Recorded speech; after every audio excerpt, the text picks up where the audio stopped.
comments after the public hearing, and I'll give you those dates in just a second. I did want to remind the public the commission's role is to listen to you all, the citizens of the city and the county. So please understand we may or may not engage with the discussion. We are here to listen. And unless it's a question of substance or something like that, we may not provide you feedback or additional information. The commission is present today to review a proposed voluntary settlement agreement between the city of Martinsville and Henry County. The proposed agreement provides for Martinsville's reversion from city to town status and addresses the allocation of governmental services following that change in governmental structure, the transfer of property rights, the sharing of certain revenues, a temporary moratorium on annexation rights, and other matters. This public hearing was advertised by notice published in the Martinsville Bulletin on Thursday, August 26, 2021, and Wednesday, September 1st, 2021. In addition, notice of the public hearing was mailed to the local governments contiguous to or sharing functions, revenue, or tax sources with the city and county. I'd like to take a minute to introduce the members of the commission. First of all, I'm Dr. Stephanie Davis, Chair of the Commission on Local Government. Diane M. Linderman, Vice Chair of the Commission on Local Government. Michael Amix, Commissioner, is joining us virtually through the Google Meet. Rosemary Mahan, Commissioner, and Dr. Caesar Johnson, Commissioner. Staff present at this meeting include David Conley, Local Government Policy Administrator, Grace Wheaton, Senior Policy Analyst, and Cody Anderson, Policy Analyst, and LeGrand Northcutt, Policy Analyst. Next, I will call on Mr. Conley to provide an overview of the review process and to update us on the activities that have taken place so far. Thank you, Madam Chair. The Commission on Local Government is directed by law to review proposed transitions from city to town status, annexation, and other local boundary change and transition issues, as well as negotiated agreements settling such matters prior to their presentation to the courts for ultimate disposition. Upon receipt of such notice of such proposed action or agreement, the Commission is directed to hold hearings, make investigations, analyze local needs, and make findings of fact and recommendations regarding the issue to the affected local governments. With respect to voluntary settlement agreements that are requested under the authority of Section 15.2-3400 of the Code of Virginia, such as the one proposed here, we are required to report in writing our findings and recommendations as to whether the proposed agreement is in the best interest of the Commonwealth. The oral presentations and public hearing were advertised in the Martinsville Bulletin on August 26, 2021, and Wednesday, September 2nd, 2021. In addition, notice of the proceedings was mailed to the local governments contiguous to or sharing functions, revenue, or tax sources with the city and county. As far as activities to date are concerned, the Commission is present today in response to a petition filed by the city of Martinsville and Henry County, filed on August 25th, 2021, requesting the Commission to review and issue findings upon a proposed voluntary settlement agreement negotiated by the city and county. Prior to our arrival here today, the Commission received notice by the city of Martinsville and Henry County of a voluntary settlement agreement, a copy of the proposed agreement, as well as data and exhibits supporting the agreement, resolutions adopted by the Martinsville City Council and Henry County Board of Supervisors requesting the Commission to review the agreements, indication that copies of the notice, the proposed agreement, and an index of data and exhibits were mailed to each of the local governments contiguous to or sharing functions, revenue, or tax sources with the city of Martinsville and Henry County. Those materials were reviewed by members of the Commission and staff. Pursuant to Section N, or Item N of Section 1 VAC 50-20-390 of the Virginia Administrative Code, the Commission reserves the right at any time during the course of the Commission's review to solicit additional data, documents, records, or other materials from the parties as is deemed necessary for proper analysis of any issue. Earlier today and yesterday, we received oral presentations from the city and county representatives, and again, those proceedings were open to the public. Tonight, we are here for the purpose of a public hearing. The public hearing this evening is intended to afford the public an opportunity to comment on the proposed voluntary settlement agreements. The commission plans to close its record on this matter by Friday, September 17, 2021. If you wish to submit any additional data or comments other than those requested by the commission, please do so by that date. And we have our contact information at the dais, so please see me or Mr. Anderson or any of our other staff for that information. The commission will endeavor to render its report to the affected local governments by October 15, 2021, which is when the commission has scheduled its final special meeting on this matter pursuant to the adopted review schedule. Additional details regarding this meeting will be announced on our website, as well as the Virginia Regulatory Town Hall website and the Commonwealth calendar. Thank you, Mr. Conley. Do any commissioners have anything else to add before we get started? Okay. Let's just go through a couple things in terms of receipt of testimony. So please keep your mask on until you're called on to speak. We have the registered speakers in order, and Mr. Anderson will be calling those folks in that order. The commission will hear first from those who have pre-registered to testify in order of the registration. If you would like to make comments, if there's any way that you can add your name to the list, Mr. Anderson, you're more than welcome to come up and let him know that you would like to speak. The commission encourages groups to designate a chief spokesperson for economy of time and to avoid repetition. And you're more than welcome, if you designated someone, that person can ask those who he or she is representing to stand up, so we could see that. Because of the number of folks here tonight who wish to speak, we're going to attempt to limit the public comments to 5 minutes. We have a timer on the computer, so everybody is aware of the time. Again, keep your comments concise and want to hear from everybody, and that's the whole point of having the timer. When you come up to speak, please give your full name and identify your area of residence when you come to the microphone, and that is for our records as well.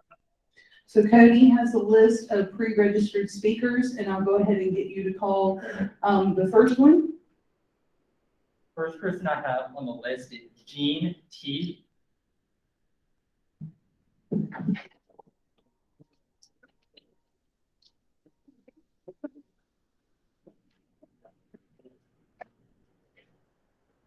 Can you hear me okay? Is the mic on? Please don't talk the time yet. His microphone. Testing. The other one. Testing. Okay. Chairman Davis and members of the commission, my name is Gene Tigg, and I am a resident of the city of Martinsville. I'm also a former mayor and a 21-year member of Martinsville City, former 21-year member of Martinsville City Council. I appreciate the opportunity to be here today and to address the city's reversion. While I could speak for over an hour on reversion, I just have a few points I'd like to make. The first point is that this commission publishes an annual report. I know you've heard this several times throughout the testimony that I listened to, on the physical stress in Virginia cities. And Martinsville, as you know, has been reported as the number 3rd most physically stressed community out of 133 localities in Virginia. But according to the report published by Donnaillard, when South Boston reverted, they ranked 31st. Clifton Forge ranked 8th, and Bedford City ranked 23rd. So Martinsville is more physically stressed than any of the previously granted reversions, and therefore should be granted reversion. Second point I'd like to make is that the city did not just decide out of the blue to revert. You'll hear, and I know you've heard about the numerous studies and things that have occurred over the past many decades, from the 1980s effort by a group of business leaders The 1990s efforts of engaging consultants and outside governmental experts to have community conversations. To the 1990s efforts of looking at putting the school systems together, as well as reversion studies. All of these efforts ended with the same result, which is the inability of this community to work out something outside of the reversion process. In 2018, we hosted on 3 occasions representatives from South Boston, Halifax, Clifton Forge, Allegheny County, and Bedford City and Bedford County to share their learnings of the process they went through. The main theme out of each of those sessions was that the best process was that the city and the county sit down and negotiate an agreement. Hats off to our city leadership and our county leadership for sitting down and negotiating an agreement that, while it wasn't the best agreement for everybody, it was a good agreement, and it was a better agreement than what could have been achieved through litigation. There are 2 other points I'd like to make to this commission. First, based on the JLARC report, which is report 458, it's on their website, that was done just after Bedford City reverted. I know you guys are familiar with it.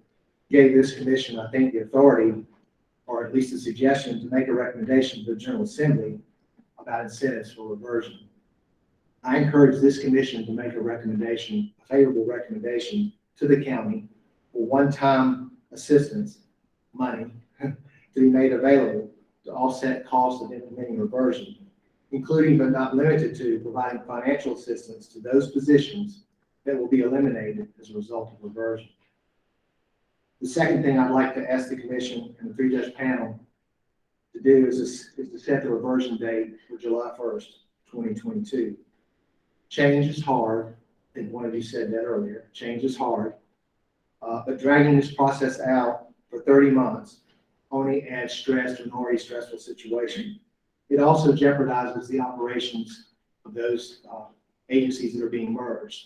Think about the personnel who don't know if they're going to have a job, are going to be setting aside for 30 months. They may choose to go somewhere else. Then the city's going to be in a position where you can't hire somebody for that short period of time. I appreciate the county's position and their situation, and they want to do the right thing to take a look at this and do it the right way. But I believe if you put the organizations together, make one boss, they can figure out how to put the organizations together. And no employee that you bring on is guaranteed for life. They certainly can be transitioned out if they're a full-performing employee. So I think being able to put this thing together quickly is going to minimize the impact of the operations of the city. Again, I want to thank you for the time that you've afforded me to speak here today, and I appreciate it very much. Thank you for your comments.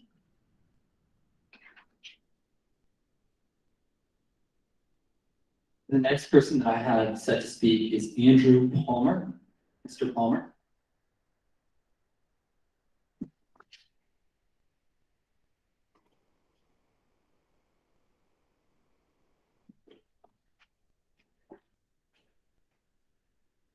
Good afternoon, Commission.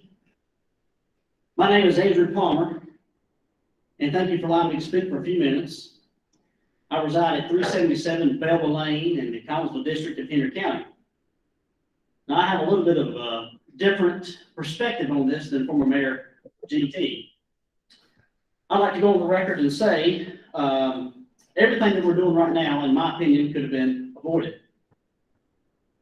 I'm disappointed in our local government for not being able to reach an agreement of consolidation so that we all would be in the same room that we're in right now fighting reversion. It is my understanding that other cities in the Commonwealth of Virginia that have reverted to a town had already consolidated their schools and sheriff's office operation. The Henry County Board of Supervisors and Martinsville City Council should have been able to sit at the table and work out a deal to consolidate services. I am against reversion.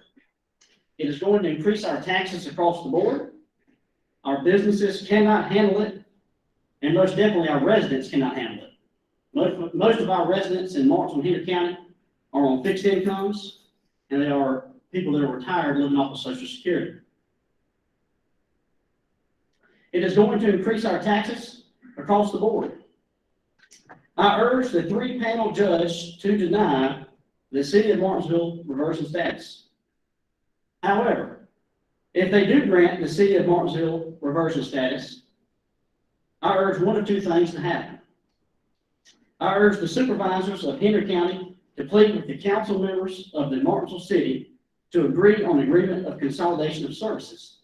It's my understanding that Martinsville City Council are the only people that can stop this process from happening. So I plead for them to work out a deal. If that doesn't happen, and the three-panel judge says that they're going to let the city of Martinsville revert to a town, I would like to ask the three-panel judge to set this date to July the 1st of 2024. There is no reason to rush into this. The city has been kicking this around for nearly 70 years. If they've been talking about this for 70 years, why can't we wait another 2.5 years? It would be way too hard on the taxpayers, the residents of Martinsville City, and the residents of Henry County to shove this down everyone's throat by July the 1st of 2022. I think that we all need to work together, come together, and find a way that works out. Thank you. Thank you very much for your comments. The next speaker on the list is Mr. Eric Phillips. And Mr. Phillips.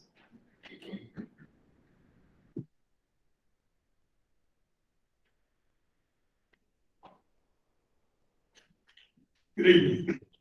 Thank you, Commission, for being here and allowing us an opportunity to speak finally. I hope this is more than just a cathartic exercise for the county citizens like I am. I live in the Iriswood district of Henry County, and that will be heard tonight. And not only heard, but included in what's a very one-sided process. I understand none of you here are legislators, but this is terrible legislation. Absolutely terrible legislation. That an entity like the county can be forced into an unwanted relationship. I have no animus with the city. I consider some of these folks friends. My father graduated from Martinsville High School. I don't want to be negative or whatever about the city, but most relationships are not one-sided. And most of them are not forced.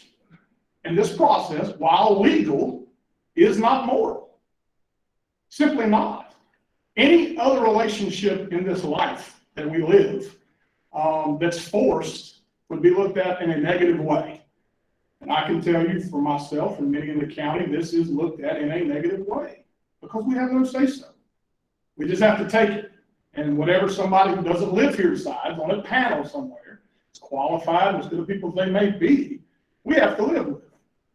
And I can't think of, in an age of equity and inclusion and transparency, I can't think of a less inclusive, less transparent, less equitable situation in recent memory. And so I find this whole process, and again, I'm not saying obviously it's lawful. Again, legislators make bad laws sometimes, and this would certainly fall under that category. From my perspective, reversion is bad not only for the county, it's bad for the city. The whole process has been done in secret, been done behind closed doors. It's been done with very little public input, and yes, it has. Whoever says no, it hasn't behind me. The lack of transparency of this process allowed by state law is shocking and disgusting.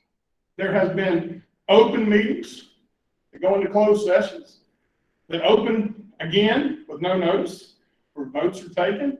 And technically, again, they're reopening the session, and again, it's allowed. I understand parliamentary procedure, but just because something is allowed doesn't mean it's right. And that's how I feel about reversion. How is it possible that the city and the county haven't included the school boards in this process? How is it possible that we talk about our children, hold them in such regard, and we spend so many millions of dollars on education in our area, to not even include them in these discussions. To me, it's mind-boggling that the education of our future generations of this area didn't even merit discussion. I don't understand that. Listen, at the end of the day, we are all one area. We're all interconnected together. We really are. I get that. I have no animus with anybody in the city. But, you know, I love my brother, my earthly sibling. But I don't want him to pay more taxes because of it. And I don't want him to be able to take my property in 10 years. And that's what this process allows to happen. So it's not us against them or them against us. It's us on the receiving end of what seems like a very unfair process. And so I could not disagree more with Mr. Tigg's view and rushing through reversion. He spoke about helping reduce the stress on the city. He helped, you know, about helping them through their process that is brought upon them by their own decision. I heard no mention of how the county would be stressed to deal with the after effects of reversion. I heard no mention of how the county is supposed to take on new services. It's supposed to pick up social services. We're supposed to pick up the inmates from the city, all those things. That takes time to figure out. The stress is on the county, not the city. They're giving up services. We're taking over services. So I urge you to give us time to be able to figure out those important issues. And I really do appreciate your time and you being here tonight. Thank you. Thank you for your comments.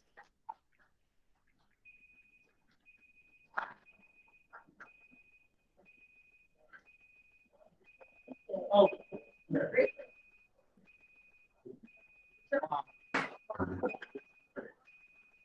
sorry, I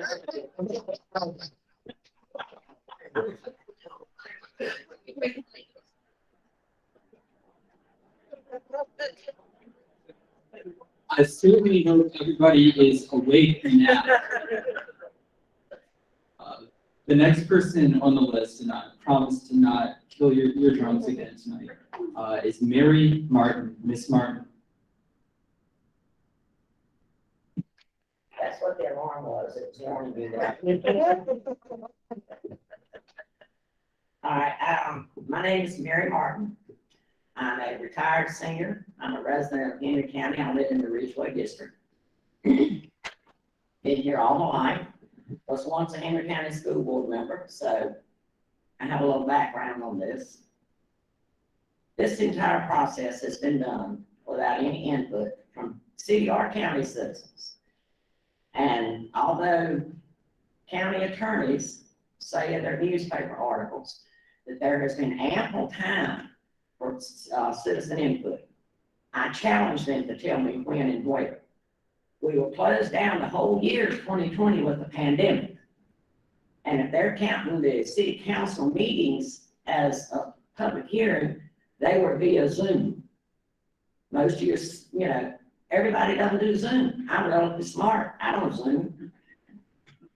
But back in November of 2019, I did attend the city council meeting when they were discussing reversion. And I stood up and I gave my thoughts on it.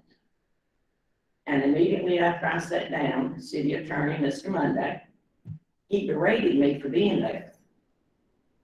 County citizen up in, a county resident up in here preaching to the choir. You need to be talking to your board of supervisors. That was quoted in the April 4th edition of the Martinsville Bulletin. So when you did go speak out, shame on you. Okay, there's two most important entities in this whole discussion are our school boards. And they have been completely shut out of any discussion. The city school board and the county school board. Your educational system is the foundation of your economic development. Businesses that want to come here, they want to know about your school system. People that want to move here, they want to know about your school system. And there is a code that says the two school boards must vote on the school consolidation. Well, I can't call this anything other than a slick willy move. They decided that they would dissolve the city school system. Therefore, that law did not apply. It was literally. I challenge anybody in this room to be okay with that. I did not realize that we had swamp creatures in our local government. Washington DC would be proud of this bunch right now. Okay, when some of the heads of city departments questioned city administration and attorneys about what's the future of my employees? What can I tell them? People are worried. They know they're gonna lose their jobs. People that's been there for decades gonna lose their pensions. Mr. Monday says, also, newspaper article, who cares? The county's not gonna assume any of the city's debt. It's in the damn pleadings. His word, not mine. Did anybody let us read the pleadings? Well, of course not. We don't know what's in it. But the school's being left out of this. There is nothing that can be acceptable about that. Now, folks on the city side are just now beginning to realize that once this reversion goes through, the Henry County School Board will have the full say on what happens with the schools. And they're not happy with that. We got a couple of city council people already threatening to sue us if we don't do what they want us to do with the schools. Get in line, your city council, let it happen. I was in the school board when the county schools was consolidated. It was an almost 2-year process, and that was just us in the county rerouting and realigning our schools. So I'm hoping you have found enough in what I said to just say no. But if you haven't, July 2024 is the only fair thing to do, because I know you can't get the schools ready in a year. No way, been there, done that. Thank you all for coming to Martinsville. Martinsville and Henry County welcomes you.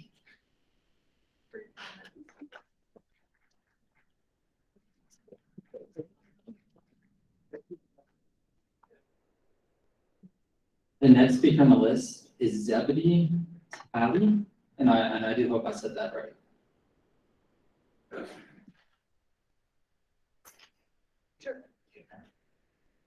Good evening. You did an excellent job. Good evening to Madam Chairperson Davis, to the Commission on Local Government. I'm Zen Valley, 315 Jeff Stewart Road, Superintendent of Martinsville City Schools. I know you've heard enough about me. You finally get to see me, and that's a good thing. In education, 44 years. So I think I probably have the longest education tenure here. I thank you for coming to Martinsville, this great city. Solomon said that if you faint in the day of adversity, your strength is small.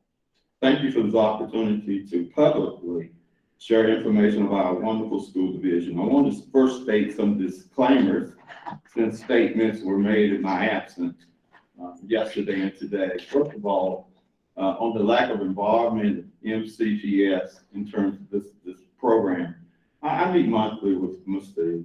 Donnaillard, the Chief Financial Officer for the city. This is a standard practice, started way before reversion or anything. And of course, I ask him each time for update on reversion. He shares information about the process. Again, tells me that it's slated for June 2022 deadline. Again, this is the limitation of that. I don't know if you call that the deep involvement, but that's pretty much so. Additionally, when he's asked anything that I need to do, he usually says, and I have staff here with me tonight, just continue to move forward, and so I have. Also meet with Ms. Sandy Strayer every month, utilize phone calls, eat at a local restaurant, exchange information, and her group has met with my counterparts, toured our schools, contrary to what the news has said, and there are no areas that her and her staff could not review. It's important because when you look at Henry County and Martinsville, you're talking about approximately 8,000 students. And in the past, to just give you some history, We've had in the past the highest unemployment in Virginia for over a decade, disconnection between schools and community, lack of community support, loss of enrollment, loss of funding, culture of mistrust, culture of low expectations. We turned all that around in a year. When we became first superintendent, along with the great staff and teachers that I have, no one gave us a chance because we were so heavily minority. We were Black, 58.7%, white, 19.6%, economically disadvantaged, everybody on free and reduced lunch. And so this is really about a story about turning a school division around in a year and then consecutively being the credit for all those years. Martinsville High School, Martinsville Middle School, Abbott Harris, all of them having exemplar recommendations for 2 consecutive years. Having the highest graduation rate in the region, approaching 90-some% every year. And there are cities and counties that would give their right on to have such a high poverty rate. They're paying millions of dollars and have accredited schools. We have those, have had them consecutively, and they had no social unrest. The chief is here tonight. He never has to come to our schools. Our kids behave because they're disciplined. We love them. We have relationships, and they want to learn. So I'm very excited about it. When you hear the statistics, 72%, again, economically disadvantaged, recognized by Governor Northam as for our academic achievement, 20th in the world in robotics. So yes, I have a hard time trying or putting my hands around trying to dismantle this, and then especially without having any input at all. Yeah, I've invested a lot in this. 44 years is a long time, but not just me, but all the other great teachers in the city who have been recognized by Dr. Jackie Crook in Boston, Massachusetts, one of the leading educational facilities for African Americans. The prisoner pipeline is real. And I don't care what people say they love kids, saying and doing is 2 different things. And we don't want to be a part of that. Our enrollment is high. Our students have won essay contests. They've done so much. And you know, in our school, let me say this, our city council have done marvelously because they've spent about $11,000 per student. Henry County spends about $9,000, and I know they probably cannot afford this. 10 seconds. Yes, sir, thank you. Cannot spend it. Anyway, I will forward you my notes and for the rest, but I appreciate your time and thank you again for coming, and I appreciate your listening. Be blessed. Thank you for your time.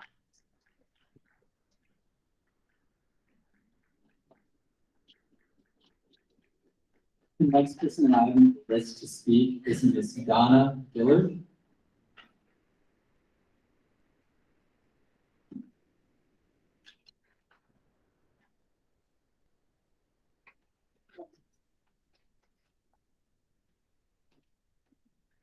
Members of the Commission on Local Government, good evening. My name is Donnaillard and I serve as chair of the Martinsville City School Board.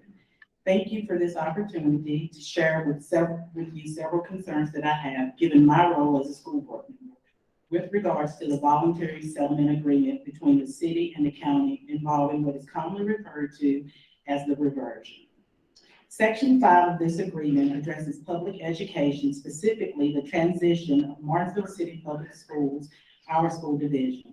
It begins by saying that upon the effective date of reversion, our school division shall cease to exist. We have also heard this statement shared in our community and publicly during the city council meeting without reference to any controlling law or other specific legal authority.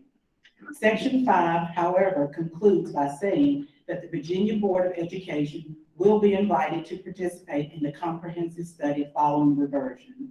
The School Board of Education is the preeminent administrative body that establishes educational policy, qualifications, standards, and other educational matters, including the establishment of school divisions and division geographical boundaries, so that all students have equity of opportunity and are prepared to succeed, after high school.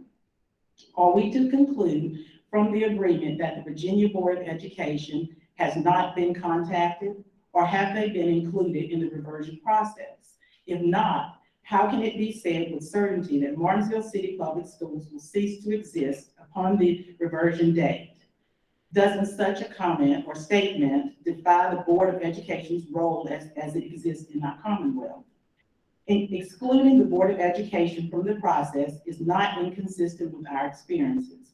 Our school board also has no involvement or inclusion with the reversion process.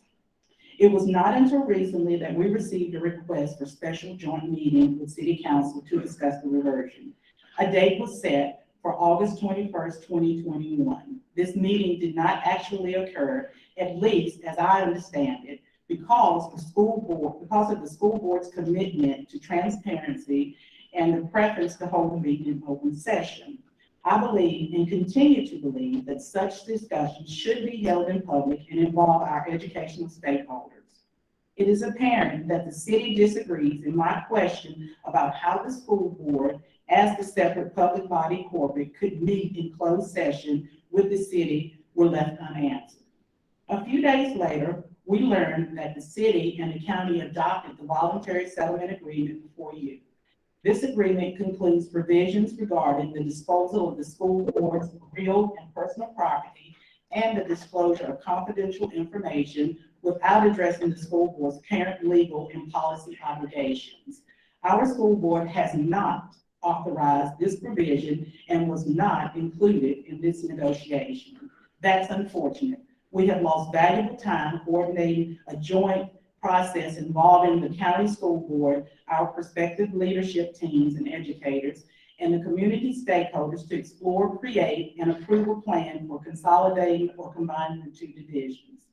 That isn't just the future use of our school buildings and equipment, it's about the best interests of the students currently attending our schools, many of whom our demographics suggest will have different backgrounds, experiences, and needs than county students. This is about taking the time for the respective school boards to jointly plan for the transition of nearly 2,000 students currently attending our schools in the city, and then to have significant time to fully implement that plan.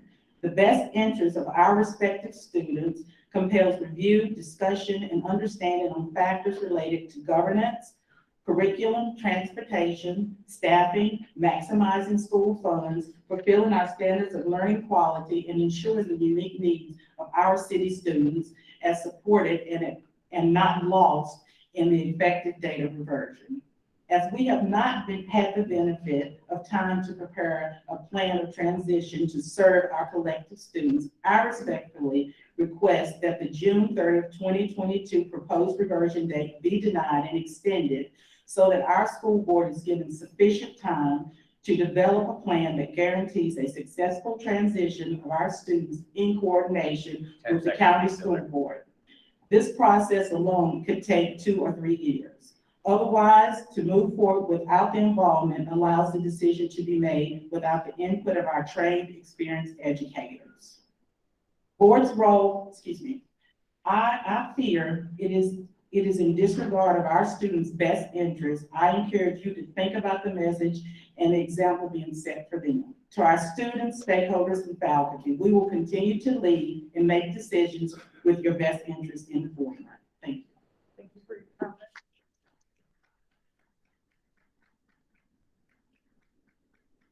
The next speaker I have on the list is Mr. Kelvin Perry. Mr. Perry.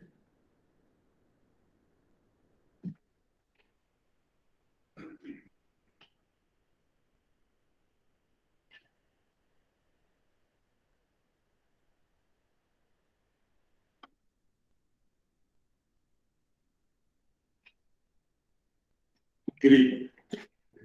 My name is Kelvin Perry. I'm a resident of Henry County, Virginia. I've lived in this community for over 26 years. Through my time as a citizen, I have served on many boards and commissions. I've always taken my service seriously and sought to do what was in the best interest of the stakeholders that I represented. In addition to being an active resident of this community, I also pastor a local congregation, and that represents a group of professionals from educators to those who have given their life in service to others. I stand here representing those who feel that their voice has not been heard and are confused about the future vision of this community. The perception is that decisions are not being made that is in the best interest of everyone. Many believe that this has been a process that has been clouded in secrecy and that this process has not been transparent, or our citizens have not been educated as to how this will affect them. Local government has had months to review and digest the documents before us, but we, the citizens who will be most affected by this reversion, have not been engaged, or at minimum, had the opportunity to review and ask questions. The question is not whether you have the legal authority to take the action you are presenting, but morally, have you acted in the best interest of the people, the very people you have been sworn to serve? Have you been transparent in your actions? And how can you better serve those who have elected you to be fair and equitable? Not only have the citizens been left out of this important decision, we are also failing to consider one of our most precious assets, and that's our children. We have lived through a pandemic, and our administrators, our teachers, and students are stressed. They have endured unprecedented hardships due to this pandemic, and we're currently heading in the wrong direction because of the coronavirus. Consequently, the achievement of our students have suffered severely. So the decisions we make today will have an impact on this community and its citizens for generations. Dr. Martin Luther King Jr. said that it is never too late to do the right thing. So I have two requests for our elected officials and this commission today. First, let's take a step back and breathe and give the citizens of this community an opportunity to review this document in its entirety.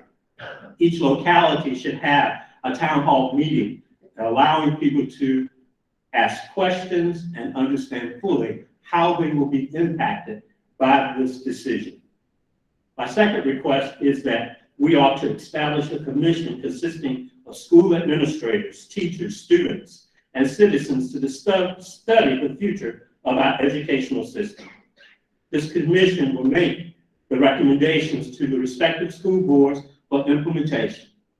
The citizens of Henry County voted last election for a 1% increase in sales tax for school projects, which will generate close to $45 million annually. And with reversion, that number could increase up to $6 to $7 million. This is our opportunity to develop a top-notch school system, a system that could be modeled for other communities. Let us look at how we can embrace and have an educational system that has careers for the future, STEM, the arts, and sciences. Certainly, if we can spend $50 million for a jail, we can certainly spend a lot more to educate our incarcerated child. And we need and want a system that will celebrate the history and diversity of our community, and a system that is fair and equitable for all students. Instead of going to other communities to educate their children, people who decide to come to Martinsville-Henry County will decide to locate here versus going into other communities, because we will have a high-performing educational system. I thank you for this opportunity, and I look forward to us working together for what's best for this community. Thank you.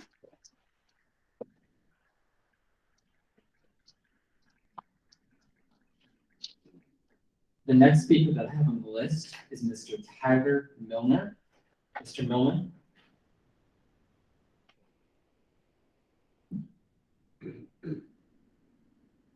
Let me look at the housekeeping again, we are,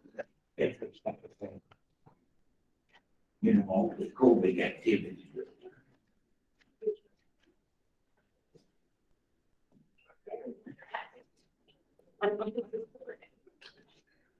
Just please permit me, I respect.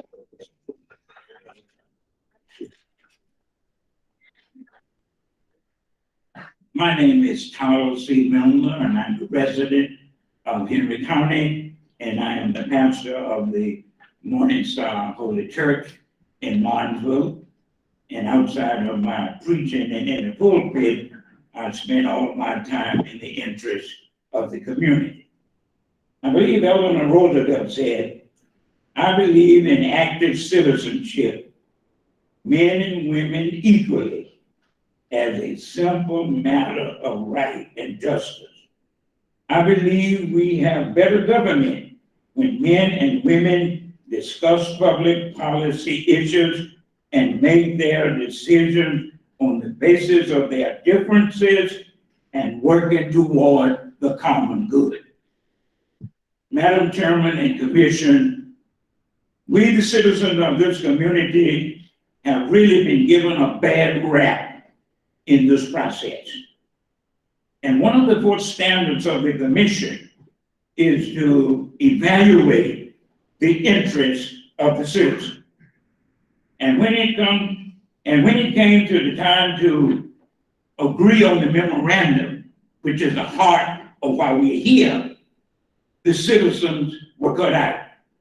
I, for one, was there and asked, and they said no, and everyone else, city council and supervisors, went along.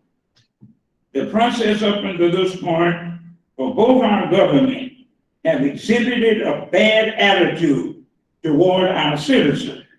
And I ask, how do we get that? They're supposed to be serving us, and we elected them to represent us. Commissioners, I think we in the community have been given poor leadership. I will submit the documentation. But the superintendent and the chairman of the Martinsville school system, which is a major area that will be impacted by this, they have come in here to speak at the public hearing, and they were not part of this Martinsville city delegation that made a presentation to you. That is bad leadership. I come tonight speaking not only for the students, but I speak for the staff, the teachers, the parents, and the stakeholders.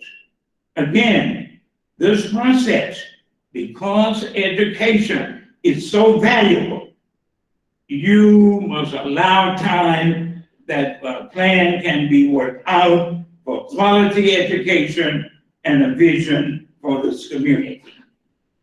I ask for three things.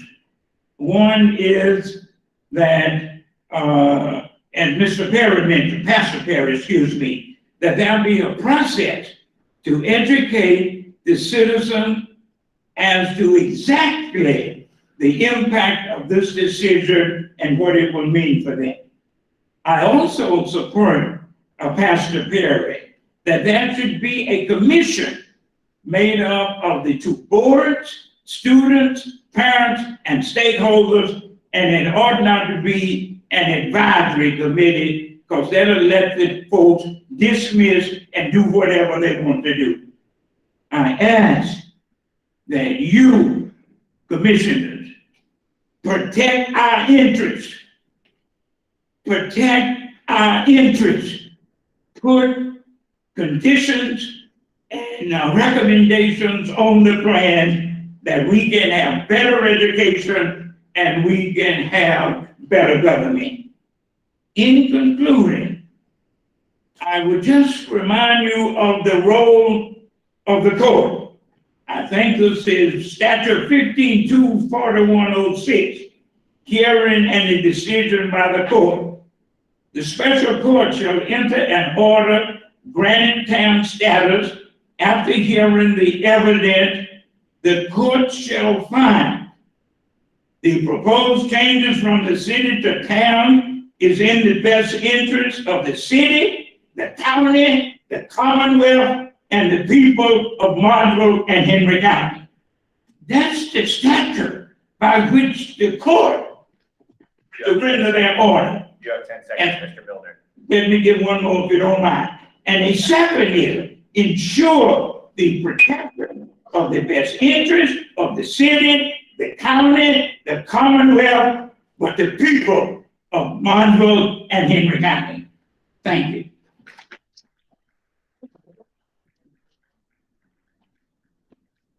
The next speaker is Barry Green, and then after that, I've got Naomi Hodge Hughes. So, Mr. Green. I just wanted to say, we're gonna start calling names, so if you want to maybe start making your way up to the podium, that might help with time, as your name is called, so there you go. My name is Barry Green. I lived in Martinsville for 50 years and Henry County for 30 years, which should give you a hint at my age. In 1974, I started an 8-year term on the Martinsville City Council, 2 years as mayor. I served on the 1980 Martinsville-Henry County Merger Committee, and I chaired the 2002 school merger study. From 1980 to 2021, the population of Henry County fell 6.3%. Martinsville fell 32%. The total number of city-county students fell from 17,990 to 9,495, a drop of 7%. City and county governments have been forced to confront the challenge of providing quality, affordable services in the face of a declining tax base. Regrettably, the city and county governments chose to meet these challenges alone, even though they had sponsored 3 major study committees in 30 years, merger committees in the 50s, in 1966, and in 1982, all of which arrived at the same conclusion. Quote, "One unified government is the most efficient way to provide the best services to all the citizens of Martinsville and Henry County at the least possible cost." In addition, in the fall of 2002, a committee was appointed to study the feasibility of merging the city and county school system. Educators from throughout Virginia helped us. They arrived at the conclusion that one unified government is the most efficient way to provide the best services, to provide our children the best education, measured in terms of quality, cost, and convenience. Regrettably, none of the recommendations from the merger committee were implemented. And as a result, in 2013, the city evaluated a transition to town status, which they approved on December 10, 2019. The city-county merger studies confirm that the citizens of both the city and the county will benefit when Martinsville reverts to a town. Martinsville and Henry County will no longer support 2 of every constitutional office, which will eliminate duplication of effort and cost. A merged school system will enable our community to offer students a quality education in the most cost-effective manner. One administration, one bus system, one purchasing department. The studies show that there will be short-term problems that need to be resolved.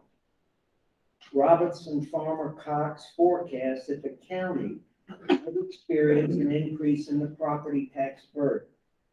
But the study also fails to project all of the savings from combining services. In the long term, these synergies should offset a portion or all of the working loss. Regrettably, some jobs will be eliminated, which is terribly painful but necessary because the city and county are continuing to experience financial pressures, making it difficult to provide funding to support quality services. 30 years ago, I closed Globans, a 75-year-old business. 418 people lost their jobs, including my cousin, my wife, and me. It was the most painful experience of my life, and I will never forget it. But it was the right decision dictated by the economic realities of the times. In conclusion, for 70 years, our community has spent thousands of dollars and countless hours studying a merger of the city and the county. All of these studies conclude that the most efficient way to govern is to combine our two localities into one government. 10 seconds, sir. Martinsville's reversion to a town is a historical opportunity to finally get this done. Thank you. Thank you. The next person set up to speak is Naomi Hodge Muse, and that will be followed by John Sims. Thank you. Good afternoon. I thank you for hearing me about me taking off my mask. I don't trust the Delta variant. The Code of Virginia 15-2802 reads at the bottom of the page, if the number of districts in any county is increased by redistricting or otherwise subsequent to a general election for supervisors, and such supervisor has taken office, then the board shall adopt a resolution requesting a judge or circuit court to have such county hold a special election. Now, right now, I have the districts of Henry County and Martinsville. Each person on the board of supervisors, if you just divide the number on the board of supervisors in Henry County, is 35,000 voting individuals. That's roughly 5,833 people that each board of supervisors members, if they were equal, would be represented. The city of Martinsville has 8,580 voting individuals. If reversion happens, Martinsville City must go in completely whole, and that's not being talked about. Why is it being talked about? Because this is the only way Black citizens in Henry County will have a voice on the board of supervisors. We have not had a Black person on the board of supervisors in 30 years. I am president of the Martinsville-Henry County NAACP. I am president of the Martinsville-Henry County Voters League. The only power that people, Black folks, have in the city and this county comes in the city of Martinsville. And right now, I'm hearing too many rumors that they're going to put the West End in Collinsville, which will decimate Black voting strength, and then put Mulberry in Irishwood, which Irishwood votes Democrat. So we've got a problem with this, the way this is being set up. In reality, there should be 2 seats on the board of supervisors, and Fairfax has 9 members of the board of supervisors, so this is not unheard of. So I'm telling you that the city of Martinsville must go in whole, either with 1 additional board member on the board of supervisors or 2, but not split and not divided, because that will be taking away the rights of people to have somebody on the board of supervisors who will hear them. I'll give you an example of the indifference of the board of supervisors. I went to them about a fishing pier. They put $19 million of marina for people to come and fish at Hilltop Dam. I said, well, where is the pier for the tow man? And the representative from Collinsville says, well, I just fish off the bank. Well, that place is dangerous. It's very high. You can fall.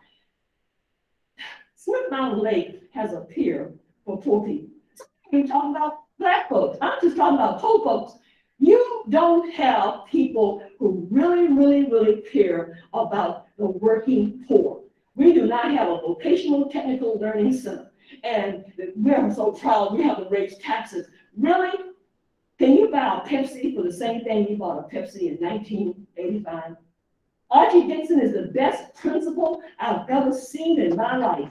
He went to a young man's house because he was cutting class, and he took his note, and he got that young man back in school, and that young man is an engineer right now, making a good living. Archie Dixon is a wonderful, but there is nothing in the works that says we're going to bring these great Black educators into the Henry County school systems.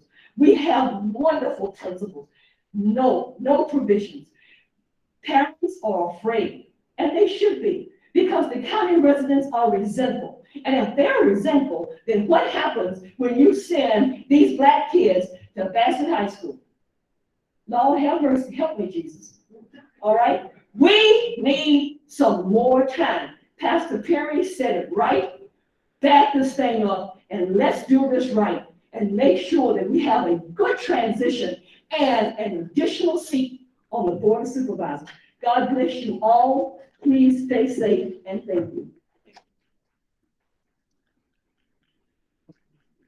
The next person I have set to speak is Mr. John Sims, and that's going to be followed by Donald Kirby. Your time. My name is John Sims. I come into this whole process very late in the game, having just moved to Martinsville last October. But I followed with great interest the news articles and such, which is the only place I've been able to get information on to see what is going on. And I still don't understand why. It's a financial situation. That's key to it. But in reading, especially those from yesterday's meeting, it was said that there was ample time for public input. Well, at least the time I've been here, the past 11 months, I've seen nothing in terms of the facts or numbers made public to anyone. And I don't know, maybe Madam Mayor or some of the people of the city can tell me where to find it. You know, is the budget for the city available for citizen review so we know what the actual financial situation of the city is, where the income is, where all the expenses are, where there may be wasteful spending? This is something that needs to be looked at. The school situation, I hear a lot from both sides so far tonight. My children are alone growing out of school, so I have no particular dog in that fight, but it should be done fairly.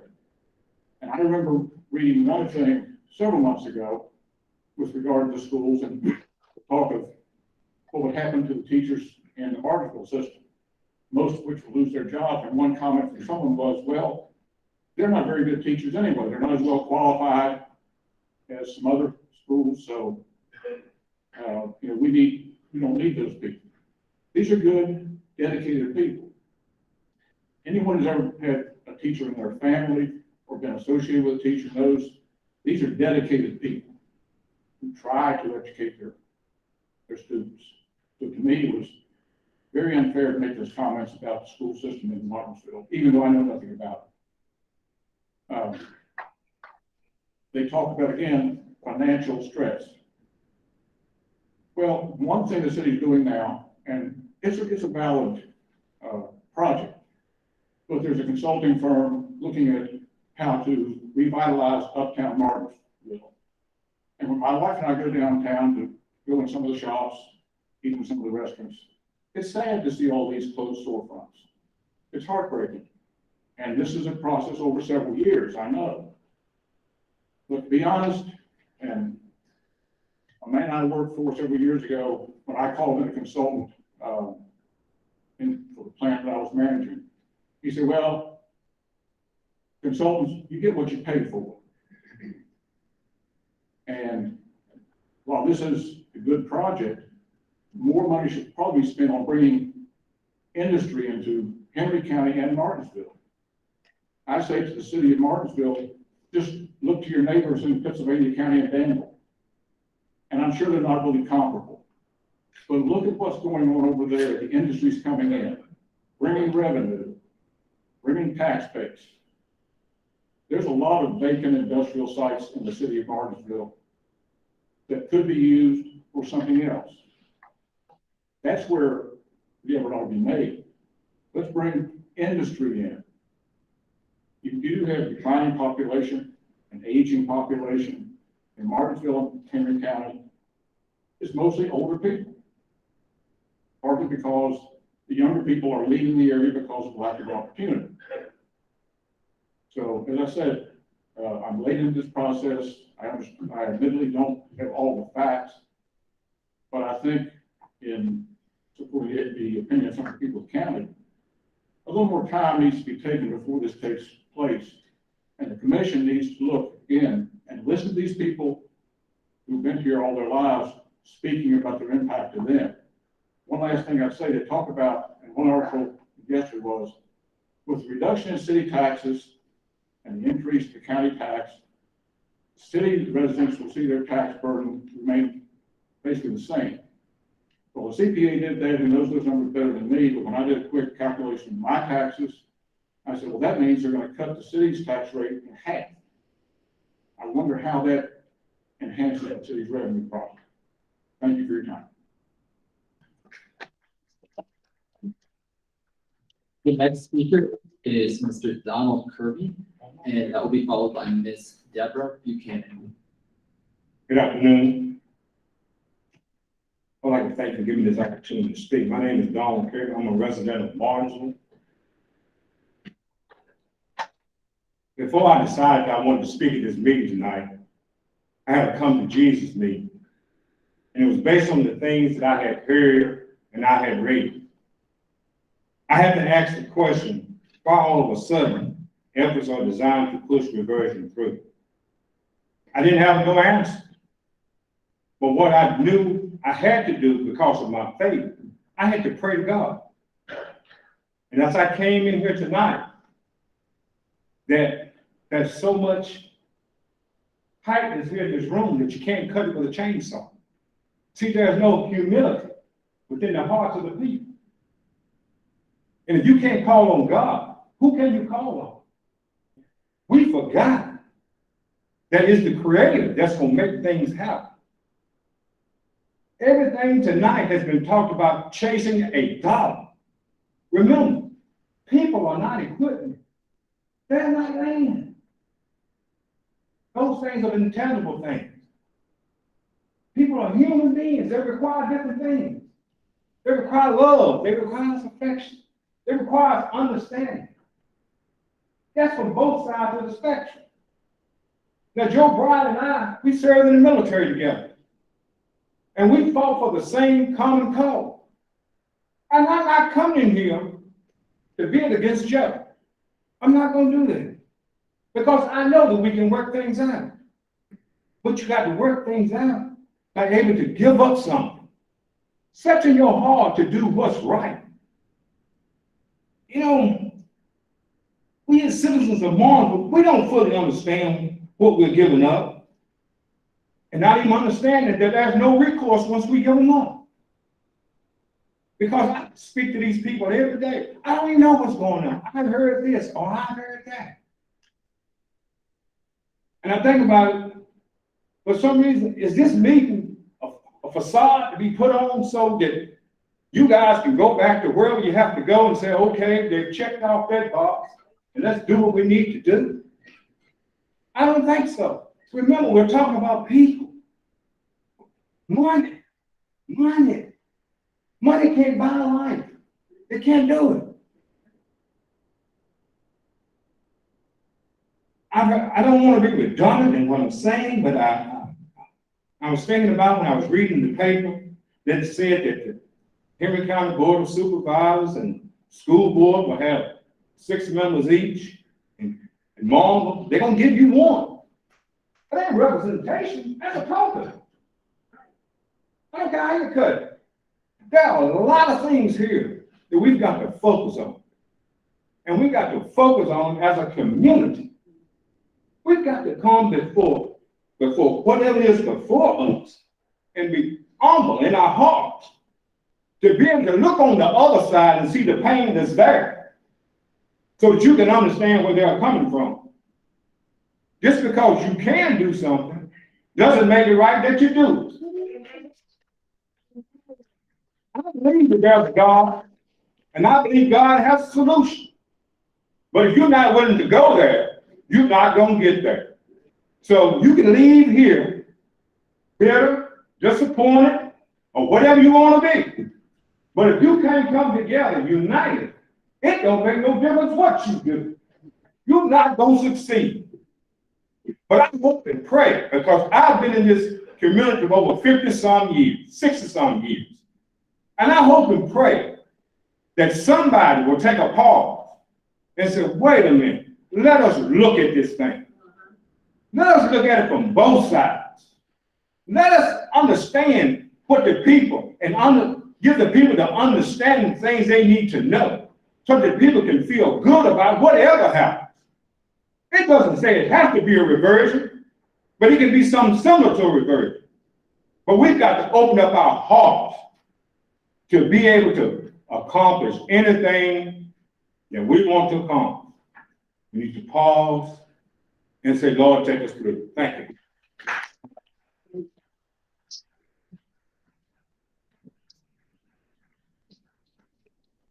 Next up is Deborah Buchanan, followed by Ashby Pritchett. I'm Deborah Parsons Buchanan, and I serve as Vice Chairman of the Henry County Board of Supervisors.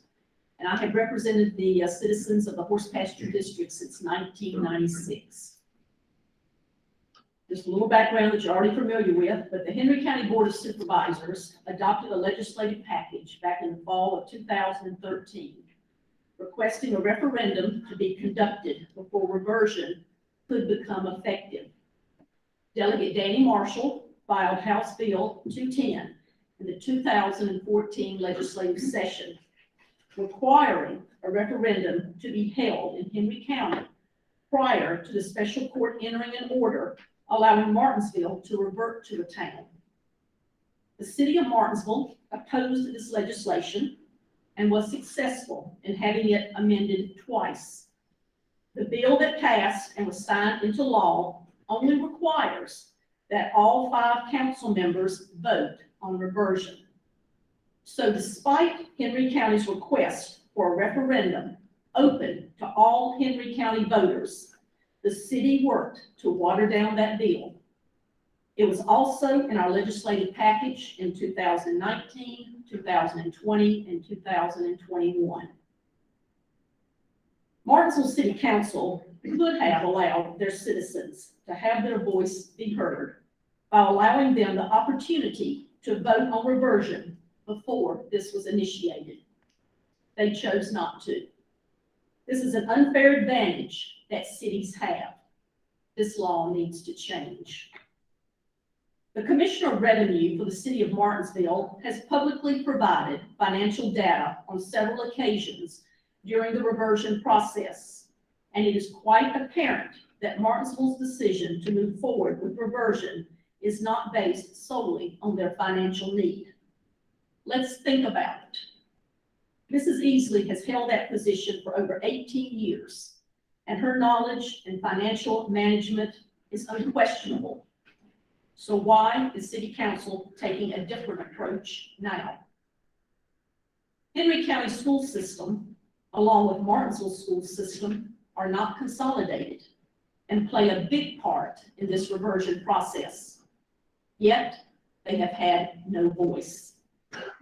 Disparagingly, Albert Harris Elementary School in the city and Martinsville High School have approximately a 75% minority attendance.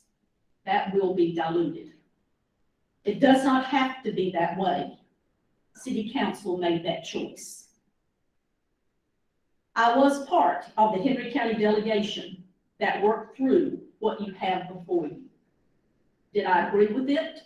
No, but it was the best we could hope for to lessen the pain of costly court battles.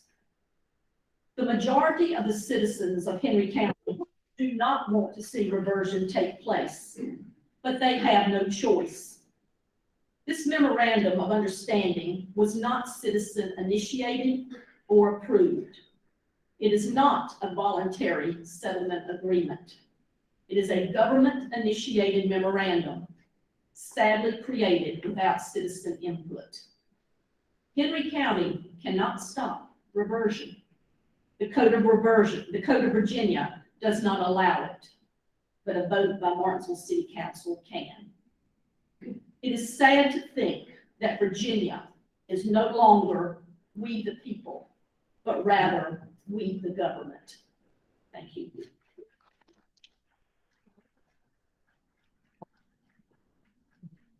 The next speaker is Ashby Pritchett, followed by J.C. Richardson. Thank you. I'm sorry about that thing.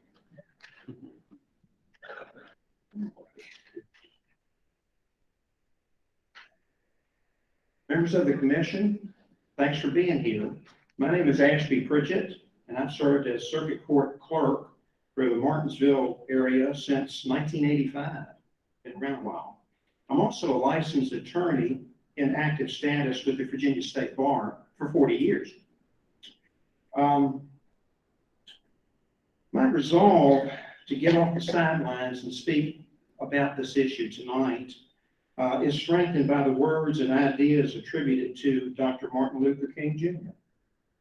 And he said, "I agree with Dante that the hottest places in hell are reserved for those who in a period of moral crisis maintain their neutrality. There comes a time when silence becomes betrayal." He also said, "We may have all come on different ships, but we're in the same boat now." That means something to me. I hope it means something to you. I think it means something to the crowd out here. Okay, so tonight I speak to you as one individual affected two different ways by the municipal reversion. As a city constitutional officer, my office will be abolished and and merged with the county, and my job will terminate. Also, if the city reverts to a town, I'll be a town resident and therefore concerned with the future financial viability of my town. Keep this in mind, my town. This is why I've come tonight, basically to tell you some things. I thank the city and the county negotiators for their work. They've indeed prepared the necessary framework that balances the good and the bad of municipal conversion. They've created the bitter medicine for the public that they believe will improve local government functions. That's great. However, in the give and take of negotiation, the city and county traded something away that they did not own or have the right to trade away to balance the reversion financial ledger. And what that was the city school system. So, this is why I tell you that my comments will focus on the proposed agreement. It's flawed, legally incorrect, and incomplete in provision and content. It should be withdrawn from current consideration by the commission, renegotiated, and if subsequently corrected and approved by the city and county, resubmitted to you at a later time. The commission has been provided written information and legal authority to support this conclusion. The proposed agreement can actually produce the opposite of what is intended.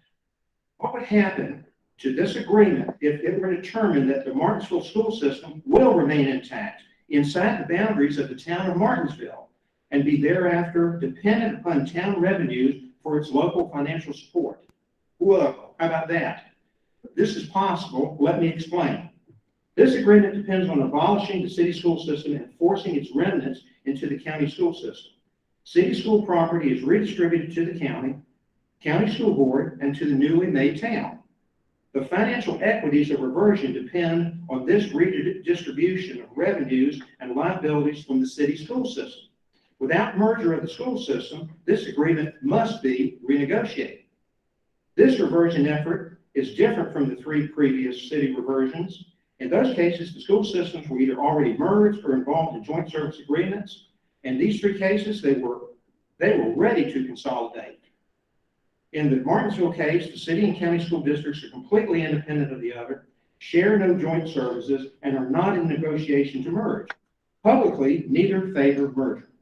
However, the constant refrain heard from the public officials, "We cannot stop reversion," has caused the public to believe school merger is the inseparable Siamese twin of municipal reversion and likewise inevitable. Now, I submit to the commission that although the laws of the Commonwealth of Virginia give a city the authority to revert to a town, it does not give it the power to force its school district to abolish itself and merge with the adjacent school district. If two governments enter into an agreement to perform acts that are beyond the scope of their powers to perform, these actions violate the Dillon Rule. and they cause any agreement authorizing such actions to be void as a matter of law. Specifically, one municipal government, the You have 10 city, seconds, Mr. Pritchett. does not have the authority to abolish another independent municipal corporation, the school system. It requires consent. You've got the paperwork. I submit it to you for your consideration. Thank you. The next speaker is Lacey Richardson, and he'll be followed by Heath Saban. My name is J.C. Richardson. I'm a citizen of Martinsville City. Child Chair, Madam Chair, and members of the Commonwealth Commission on Local Government. We are here this evening in part because of what one of my colleagues referred to as an archaic system. The state of Virginia, including other commonwealths, is the only state in America that has cities and counties as separate political subdivisions. So in a real sense, those who came before us contributed to the difficulties that are related to reversion tonight. My primary concern, though, has always been the process in which this reversion proposal has been carried out. The scope of opportunities to participate has been much too narrow. This limited access was begun by the Virginia State Legislature and the executive branch. The fact that state law gives cities almost complete autonomy to force reversion on an unwilling county is unfair and unjust, the law notwithstanding. Implicit in this approach is an initial relationship that can be both antagonistic and adversarial. That does not make for a receptive beginning. That means the county has to work diligently with those restraints to come up with what is best despite the odds. So the state is a contributor to this as well.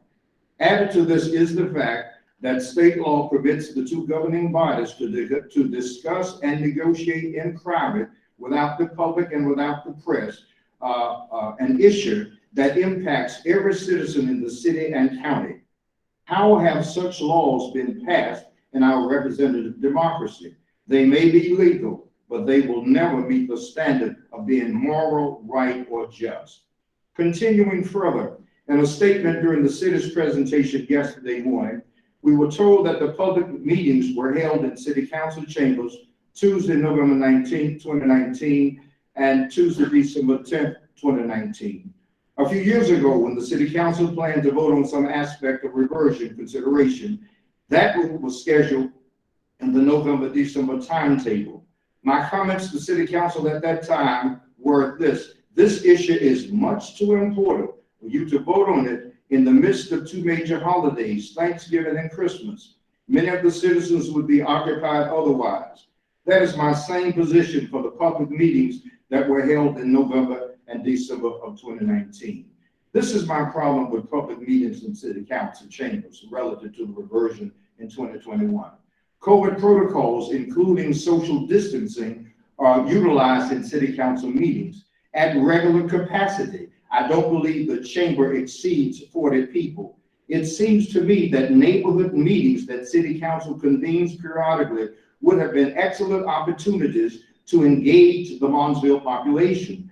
These meetings are held in various neighborhoods in the city in a facility that is able to accommodate many more than the council chambers, usually a school or a church. Also, by going to different locations throughout the city, the efforts would have been maximized. I do not believe that there has been any community concern that stands to impact the lives of all of our citizens like reversion. This is an historic change forever. Further, in my comments to the City Council Tuesday, August 24, 2021, I asked, why was City Council leading the effort on possible consolidation of our city and county school systems? What are the levels of participation by the Henry County School Board and the Martinsville School Board? What input has been sought from the superintendents of both divisions? What opportunities have been provided for the administrations, faculty, and staff to participate? Most importantly, what inquiries have been directed toward the students and parents regarding their thoughts and their wishes? Also, how will the public in general and all the other stakeholders participate? As a past member of the Martinsville School Board, I have more than a passing interest in the success of whatever this new model of public education will be. The voluntary settlement agreement makes mention that some schools in the city would become the property of Henry County if reversion occurs, while others will remain a part of the town of Martinsville. What criteria was used in deciding that Albert Harris Elementary, Martinsville Middle, and Martinsville High School will be transferred to Henry County? You have 10 seconds, Mr. Richards. Oh, my God. All right. Well, let me just move to my recommendations then, because I've got another page in my hand. My recommendations are, if citizens will not be given an opportunity to vote on a reversion proposal, then set specific target dates and form committees, boards, or commissions that will be inclusive of every segment of our city and county, tasked with the responsibility of carrying out the wishes of the people. 2, be totally transparent and extremely detailed, giving the citizens the materials with which to work. 3, and finally, invite citizens and government officials from South Boston, Halifax, the other cities that have reverted, to public meetings in a large area outside of the chambers. Thank you, Madam Chairperson and members of the commission, for your time and attention. The next speaker is Steve Saban, and he'll be followed by Don Williams.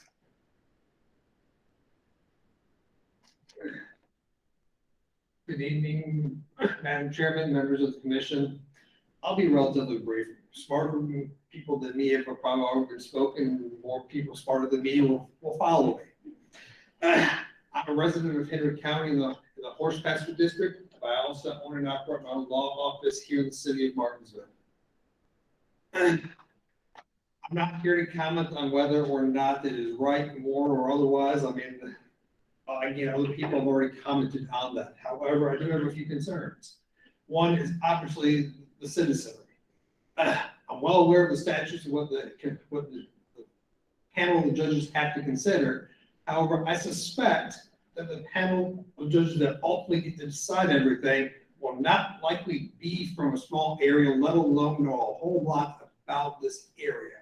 I don't know that definitively, but I suspect that'd be the case.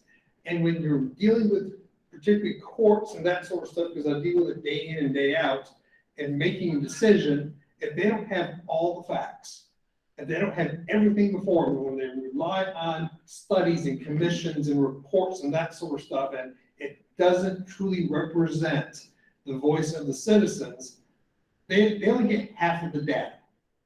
And I think whether it be a citizen of the city of Martinsville or a citizen of Henry County, I think the frustration is that the voice really has not been truly heard. Now, we're dealing with all sorts like mergers, all sorts of combining of resources, and could that be beneficial? Absolutely. Do I agree that the school systems are eminently important and have not had enough voice? Absolutely.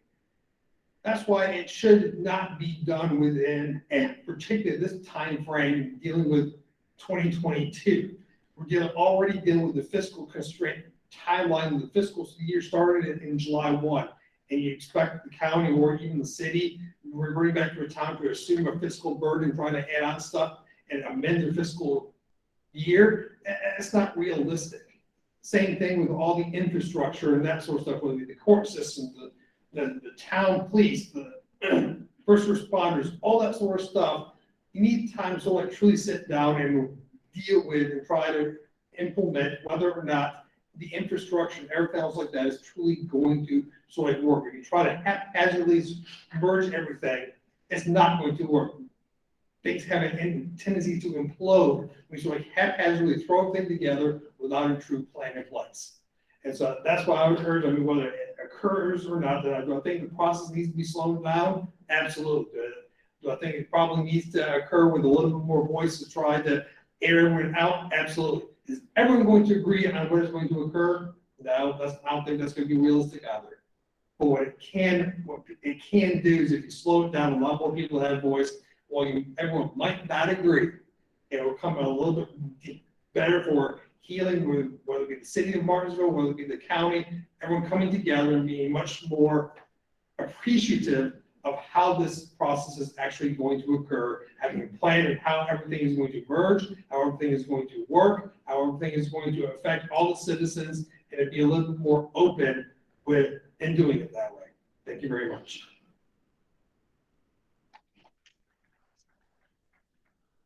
The next speaker is Don Williams, and he will be followed by Ms. Ruth Eastman. And I'll put a couple of extras up here so people can look.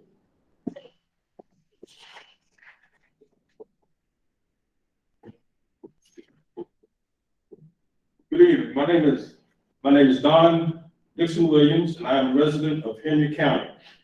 First, I'd like to thank you all, the Commission, for the opportunity to share a few thoughts on this issue of reversion. Over the years, I have found that there are at least three sides to every story. There's one side, there's the other side, and sometime between the two sides, therein lies the truth. This is what I have experienced the past 2 days as I have listened intently to witnesses from the city and from the county as they discuss reversion from their points of view. At this point, I had not made any decision about whether I see reversion as a positive or negative. But I guess it really doesn't matter, because it seems to me that the train has already left the station, or to put it another way, the decision regarding reversion has already been made before any of us had the opportunity to weigh in on it. And I guess that's what I see as the problem. I'll be the first to admit that I cannot talk about the various studies. I cannot talk about the revenue protections. I cannot talk about the various charts and graphs. I cannot talk about the detailed work that has been done. But I can talk about how, as a citizen, I felt left out of the process. I was told that the public has been in on the process, but I guess I missed the memo. This feels to me like the tail wagging the dog. Reversion is an extremely important issue, and I agree with the statement that County Administrator Mr. Tim Hale made, that his remarks on yesterday, that we only have one shot to get this right, because it will affect our politics now and later, our economy now and later, our jobs now and later, but most of all, it will affect our children now and in the future. Let's think about the children. All of the children, red, yellow, black, white. We do not want to put our bright young minds into a mediocre school system simply because we did not do our due diligence. Yesterday, I heard about a shrinking population, a shrinking revenue. Yesterday, I heard a question asked, is reversion the best interest of the city of Martinsville? Is reversion in the best interest of Henry County? Is reversion in the best interest of the Commonwealth of Virginia? Is reversion in the best interest of our bottom line? But I ask, will reversion be in the best interest of our children? Maybe it will, maybe it won't. Only time will tell. I heard asked yesterday what the value of a penny is, but I asked, what is the value of a person? Dr. Walter Fauntleroy, friend of Dr. Martin Luther King, once gave me a working definition of politics, and that has served me well over the years. He said politics is the art or the science of who gets what, when, where, and how. At this point, it seems to me that we are only focusing on the when, but the who, the what, the where, and the how are all important questions that come to mind.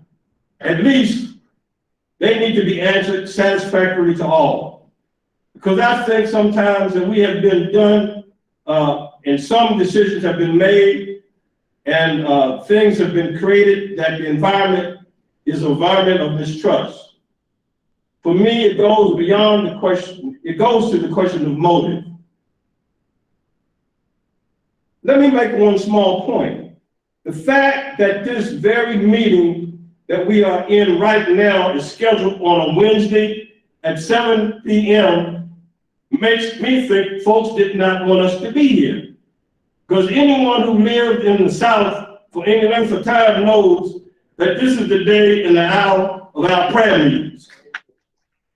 Well, anyone who would be as important as this at this particular time. Let me just say in conclusion, I want to remind you of a conversation that was had between a chicken and a pig.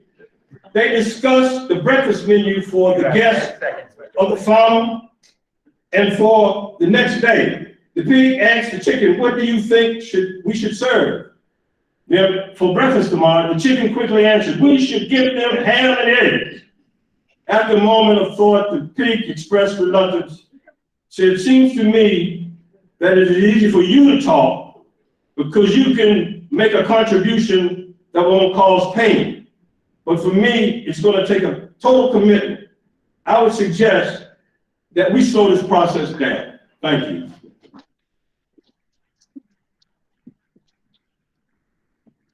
The next speaker is Ms. Ruth Easley, followed by Ray Reynolds.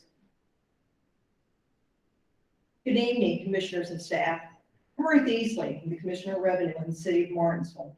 As a constitutional officer whose office will be abolished with this reversion action, I am speaking to you tonight not because this affects me personally. I'm 58 years old. Thanks to lobbying efforts by the Commissioner of Revenues Association of Virginia when the City of Bedford reverted to a town, there are retirement provisions that I qualify for that protect me and the other constitutional officers with over 20 years of service whose office is abolished due to a reversion action.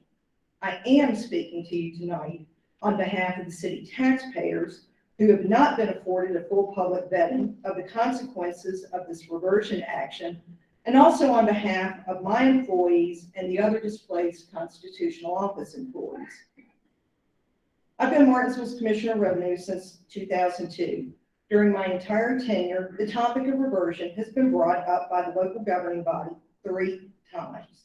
The 2 previous times, after careful consideration, which involved more citizen and stakeholder input than the current process has had, Martinsville City Council decided not to pursue the issue.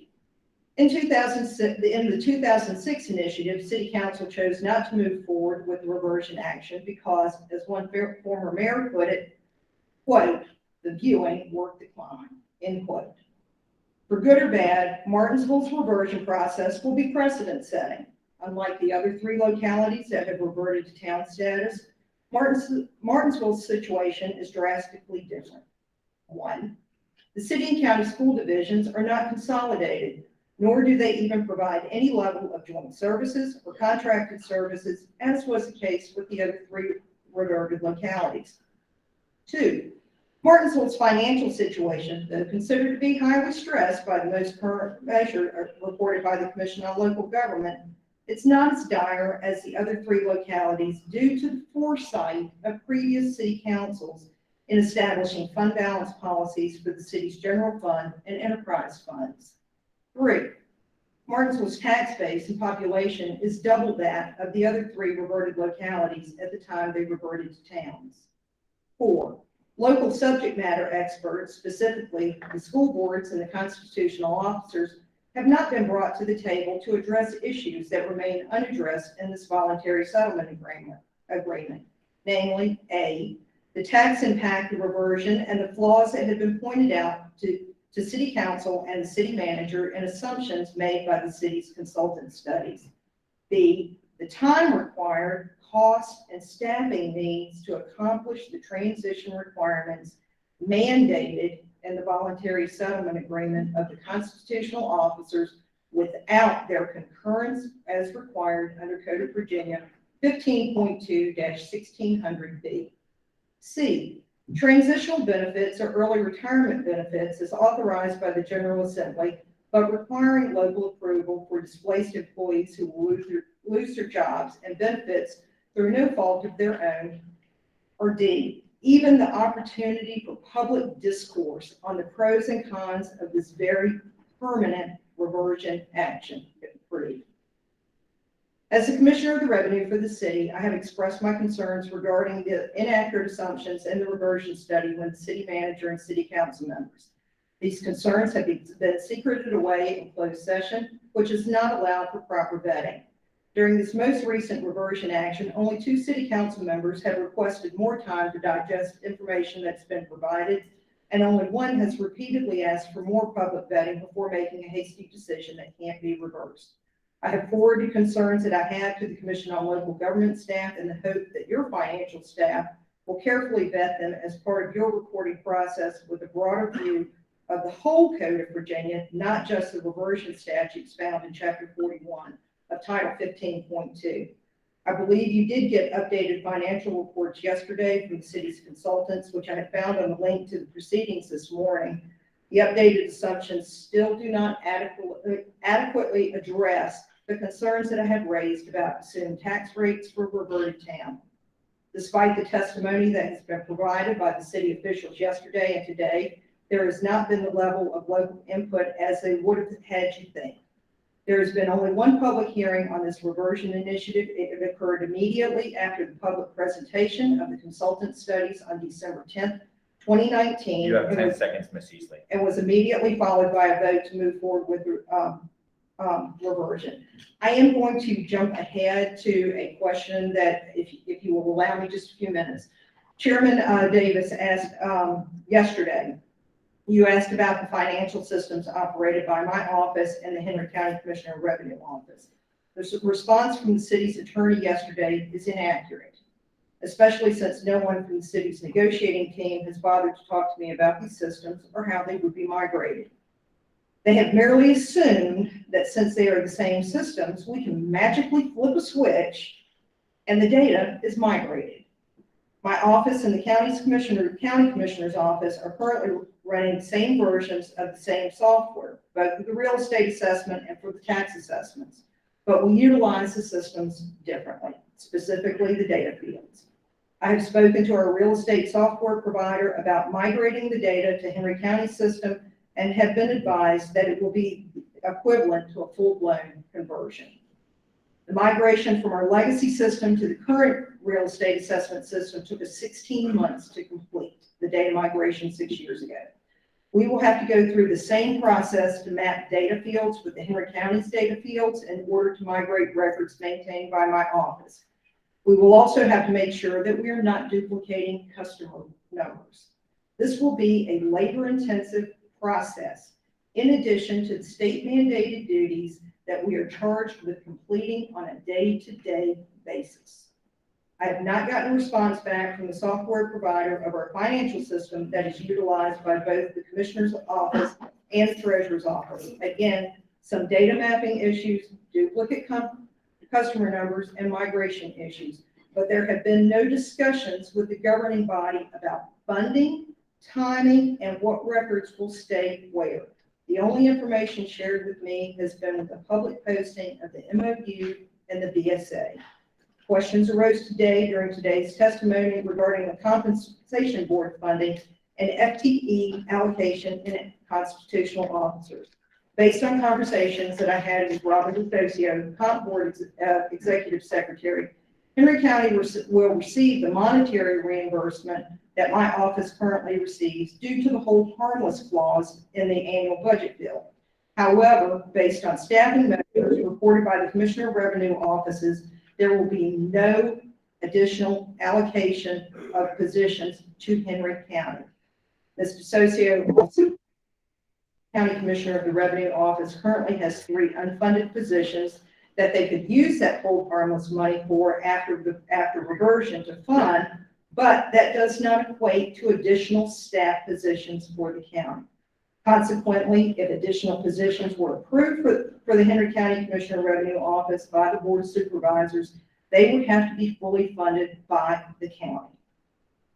Others speaking tonight either have or will bring to your attention how this cart before the horse process to a voluntary settlement agreement is not in the best interest of the residents of either locality, the children that receive education from the area schools, businesses who operate here, dedicated long-term employees who will be kicked to the curb, and even the common man. I respectfully request that rather than approving this voluntary settlement agreement and suggesting a delayed effective date, you remand this issue back to the localities to follow the Virginia Constitution and all pertinent state statutes, not just the reversion statutes, if the true intent of this action is to be for the benefit of us all. I would further suggest that bringing all the stakeholders to the table to discuss the transition issues before drafting a voluntary settlement agreement is a more effective bridge building process that would have been and should have been taken. Thank you for your time. Thank you for your consideration.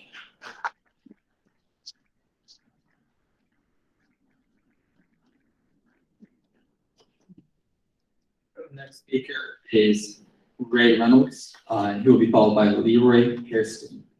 My name is Ray Reynolds. I came here for two reasons tonight. One, to stand up for the school systems of Henry County and Martinsville City, and also to thank the supervisors and the city councilman for giving me a history lesson and how to run a business, how not to. First, I want to get to the school system. We've got 13 schools with 7,479 students, 480 teachers in Henry County. The Martinsville High School, which means a lot to me because I did a lot of work there with photography, has 580 students and 43 teachers. Altogether, the Martinsville City school system has 1,930 students. I think it's a travesty that none of the parents have got a chance to have an input in any of the reversion that's taking place. For 20 years, I've given my time and effort to all the schools here, voluntarily. I have no children, but I did it because of love of the schools and love for the kids. Before NAFTA came here, we had 14,000 students. We were doing really well. The only problem we had is Martinsville beat us in sports every year, but we still accepted it. You know, we always got along. Now we got a decision to make, which is going to affect us forever in our education system. I want to get to the history lesson. About 35 years ago, somewhere around there, we had a four-year college that was going to be put here. But the city of Martinsville decided they'd go ahead and renovate the city and make it a better place where everybody lives. So we done away with the four-year college. Several years ago, we had an athletic center that was going to be built here. But they decided on a medical school, NCI College, New College Institute. This done away with 177 jobs that we came here for the athletic center. Right now, Martinsville High School needs a gym. This center could have been used for their gym. It could have been used for a lot of things in this community. Now, I want to give you a history lesson. A lot of you have probably don't have any idea that we were the furniture manufacturer of the world. Bassett, Virginia was. The textiles that we were the textile sweatshirt capital of the world. We had 100 billion dozen sweatshirts made from 1980 to 1990. Now, everybody flourished here. We all had money.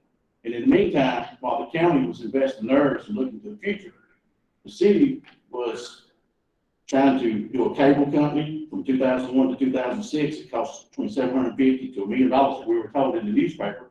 And Adelphia won the case. They did AMP Power, which has caused the city residents to have to pay 25 to 30% more in rate increase. And then you got the $750,000 medical building that didn't work out, didn't get the money paid back because city attorney didn't get a signature. Money didn't get paid back. And now you got a chair uptown that came from Bassett Furniture that's supposed to be the model of Martinsville City. That's so far, I think, 150, 200,000 has been spent on. And in the city, all we're worried about is antique stores. Now, while this has been taking place, you got the Patriot Center that's been developed by county supervisors that's brought a lot of business in here. You got the new Commonwealth Crossing that's bringing business in here and it's keeping the economy going. My problem is, I don't think it's right for the county residents and the county supervisors spend all their time and hard work making sure we have a future, while the city's done all they could to make sure the city residents paid more taxes and had less income.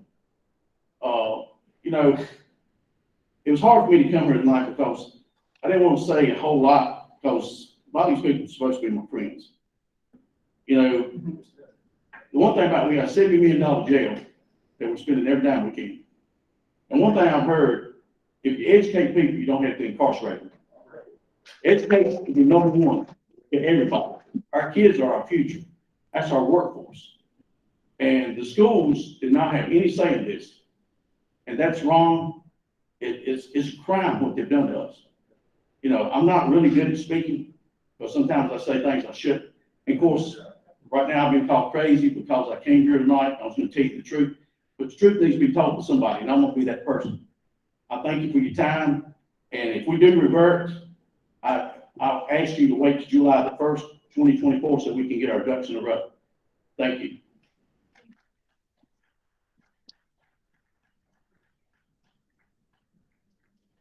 The next speaker is Leroy Hairston, and he's gonna be followed by Ms. Tammy Pearson.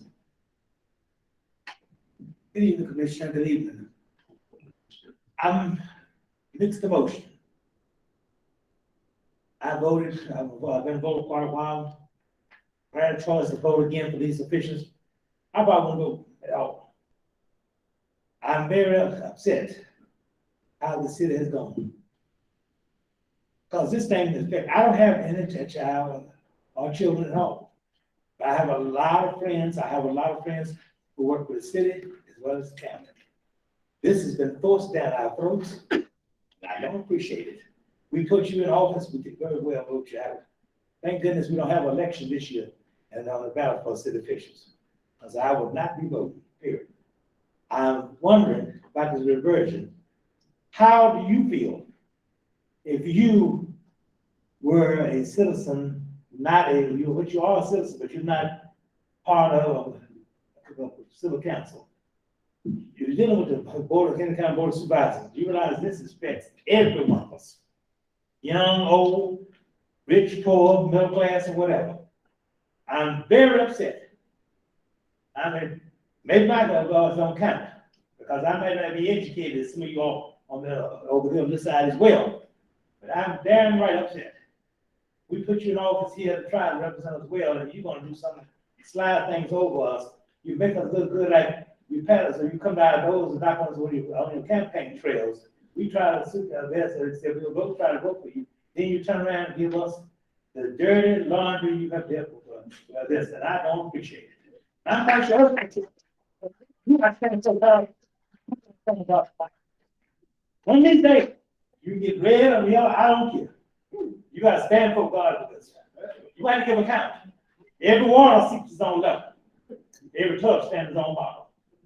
So I'm here to tell you, you might be fooling me. That's how you can pull a wool. But you got countless other people. You can't pull a wool over. You can't hide from God, neither can I. So if you think you're trying to get by, yes. What is the purpose? If the city, they said one time the city was broke, and I know the city is broke pretty much. It's not broke. Where's all this money going on like this? Every time you're gonna jack them up.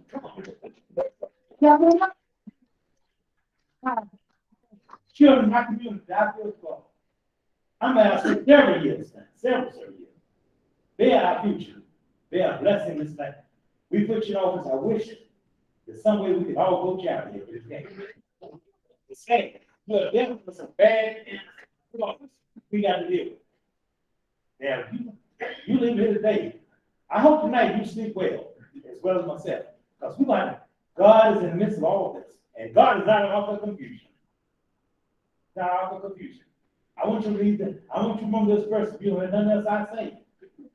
I was saying that says, whatever man sows, he shall reap. I'm a firm believer in karma. What goes around comes back around. So if you think you're getting down, hurting us citizens, you might for a while, but you will have to stand for the judgment, like I have.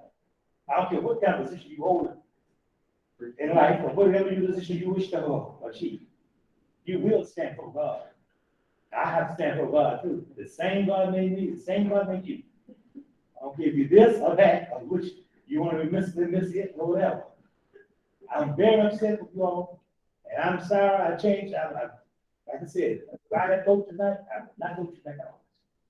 Because you all have done me right, and countless citizens, you can put us a paint a picture of us like everything is okay, but then it's not okay. You shoving down something I thought the county does not want it. Now, why should we? People say when I was growing up as a child, you stand up and be a man. Sometimes you don't have to. Now I'm standing up and be a man. And you can get mad. I'm sorry I made you mad, I made you upset. But this is speaking out of my heart. I'm very upset. And I'm still be upset. And if I should call the Lake of the Water tonight, which I want to do, I can tell you one thing. You will reap the benefits one way or another. And I will see you in heaven or I'll see you in hell. One way or the other. So that's about mine. Thank you. But I'm gonna tell you what. When you stand for God, I cried, but I tried nothing.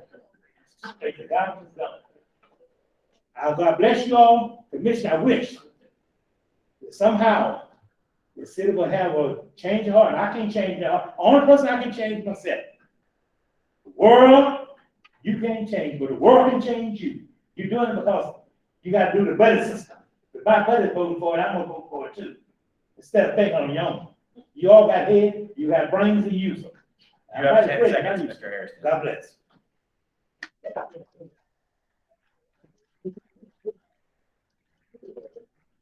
Our next speaker is Ms. Tammy Pearson, and she will be followed by Mr. Joe Clement.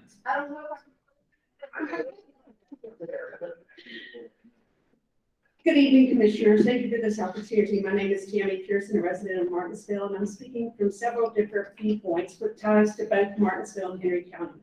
I'm humbled to be the newest member of Martinsville City Council. I began my tenure in January of this year.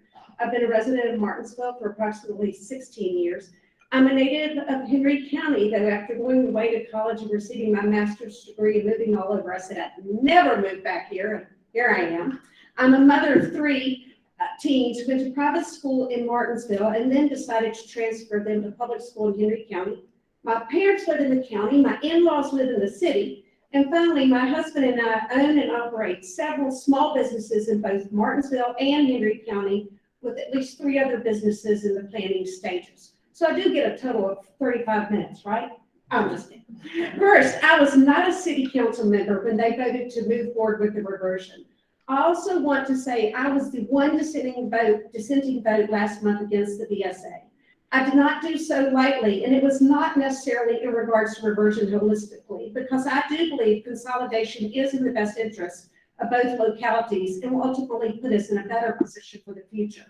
However, I voted no primarily because our city has not been transparent with their citizens, nor let them have a voice in a public manner to provide their input and feedback, as you have clearly heard here this evening.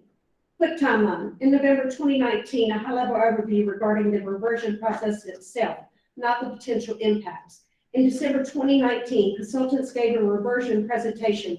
It was the first time anyone was privy to this. It was not provided in advance with the agenda, and it wasn't even posted to the website until after the meeting. A public hearing was then immediately held that evening with 3 citizens, 2 white males and 1 white female, the city council members speaking. The city council members, city manager, and city attorney were the only people to have time to digest and understand this complex information. The vote to move forward was immediately taken on that same night. A month later, the council adopted a resolution to memorialize reversion without any public hearing. Then we were thrust into the middle of a pandemic, which negated face-to-face meetings. Communication to the public regarding reversion basically became silent in 2020. Private citizens and even the media wondered why we are not being kept in the loop on where we were with reversion and its details. My main concern is we did not get input from a representative cross-section of our community for the council to consider in crafting the reversion details. Of course, we can all acknowledge the need to conduct some business with legal representation behind closed doors.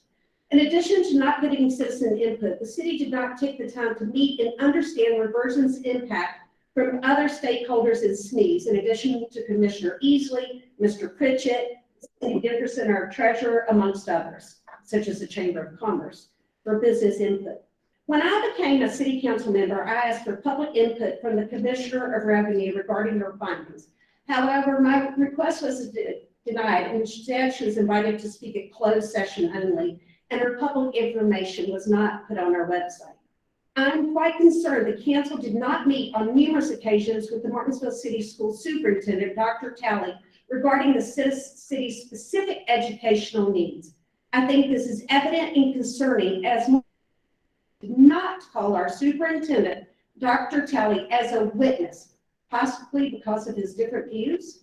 When asked for comment regarding the possibility of the Martinsville School Board filing for an injunction, Mr. Pete Grass, our attorney, said, in the case of the city of Martinsville's reversion, there is no consolidation of school division. Rather, the division will dissolve and cease to exist by operation of law. The county will be the only school division operating in their area. The code section dealing with consent of school boards in cases of consolidation, therefore, does not apply.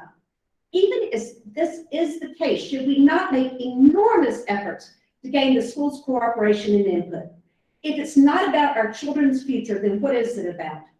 The city, Dr. Talley, invited to a closed session, but again, why a closed session? It's my understanding we cannot pursue under legal obligations. Then they invited us to a public meeting and we declined. I've been told Dr. Talley was not cooperating, and you know what? Shame on me. I blindly said, oh, how sad. And instead of asking, well, let's figure out what we can do about that. Yet when I heard otherwise, primarily from Black citizens, I began digging, and I don't completely agree this was the case. I just want to say, as a business owner, I do not believe even my input was asked for. And I do finally want to say a couple of other comments, please. Finally, and to be brutally honest, I am concerned about the racial issues that may be true or perceived with reversion. I've talked privately with several Black and Hispanic citizens, and they feel their voices have been muted during the reversion process, and they have not understood the details or been privy to them. One more thing.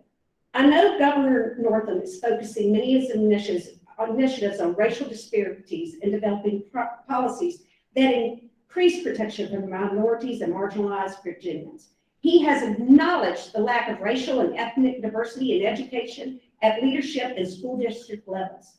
And he's also said we must stop, listen, and learn from our citizens. And I do not believe we have done that in this case. I'm scared tonight because I'm scared I'm going to get retaliation as a business owner. I'm scared for others. But my dad said, I have to do the honorary and noble thing here and speak out and say our citizens have not been heard. Thank you.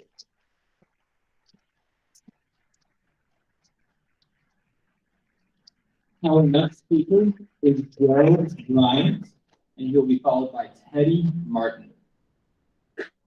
Well, good evening, Madam Chairman and Commissioner on Local Government.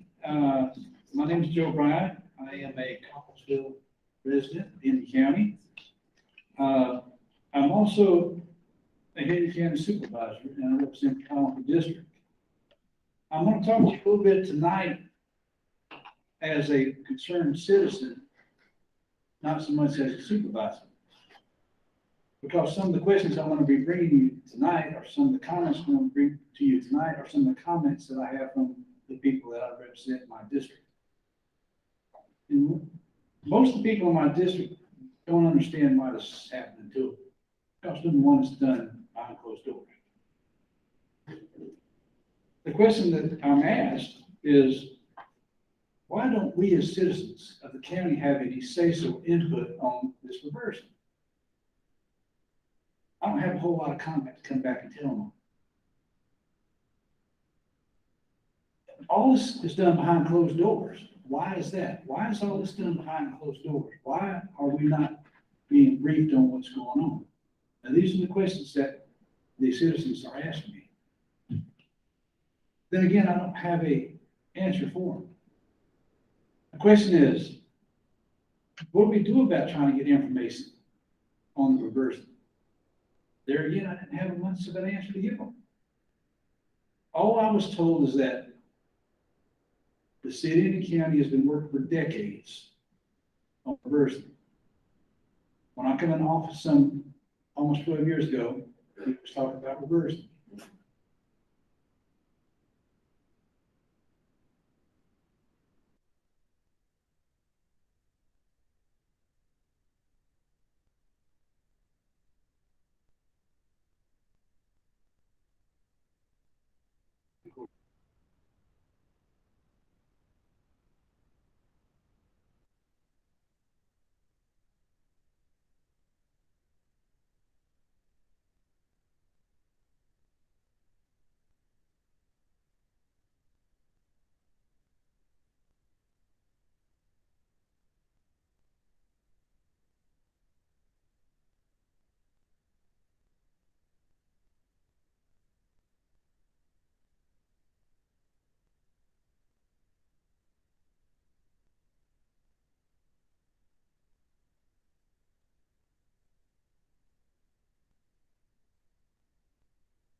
we as county representatives or the city council has the right to deny the public a right to know what's gonna happen to them? 10 years from now, out of the mutual of understanding, the city's gonna annex. They're gonna have the right to take 10 miles worth of property in the county all the way around. Most of the people don't know that. You know, these little things, I don't have much time, but these things right here, people need to understand. Now the city wants to do this by July the 1st of 2021 next year, 2022, excuse me. Next You have year. 10 seconds, Mr. Bryan. It's no way it's gonna happen. It's no way that's gonna happen. At the best, July 24 would be that date, but I would hope and pray that somehow, some way, y'all can look into it and say, this is not right. And I'll better way. Thank you.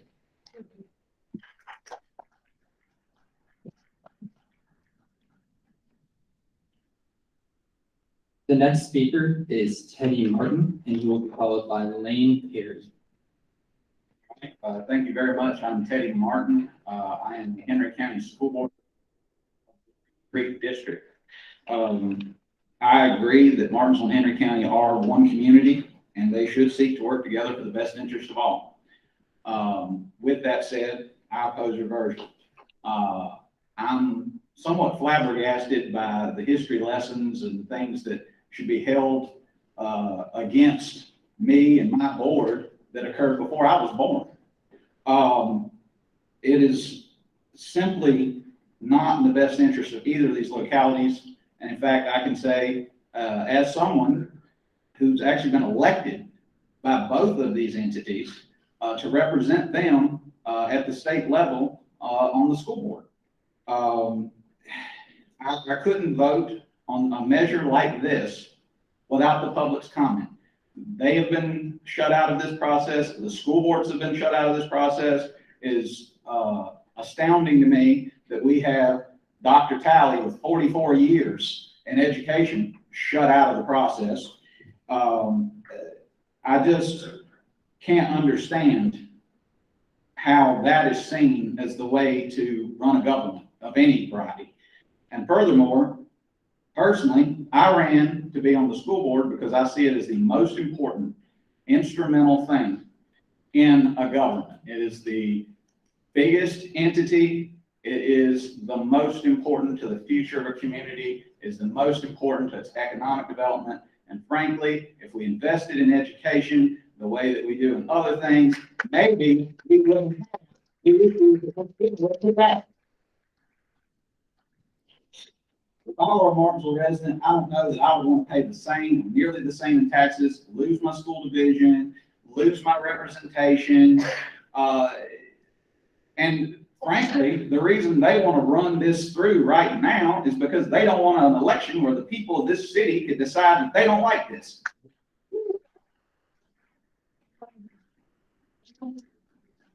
And previous reversions correctly took incremental steps. They worked to get their school divisions together first. Those school divisions worked together. Like I said, Donnaillard's actually voted for me to represent Martinsville City Schools at the state level. I think we can work together. Why is it assumed that just because it didn't work in 1990 or 2002, it can't work today? Claims that this process can be done by July 2022, especially in the middle of a pandemic while all of us are wearing masks, simply are nonsensical. And the fact that it is viewed that, frankly, Martinsville City Council funds their schools very well. I'm just letting you know that, like, they could keep in existence if you worked with them, as opposed to just throwing it all in without so much as considering what they have to say, without what their parents have to say, what our parents have to say, what our students have to say. Our own elected representatives have not been included in this process. The fact that, you know, and by the way, thank you all for your time. Thank you for your consideration. Thank you for letting me speak, because up till now, I've had no opportunity to speak. I haven't known anything. Nothing more than anybody else knew at any given minute.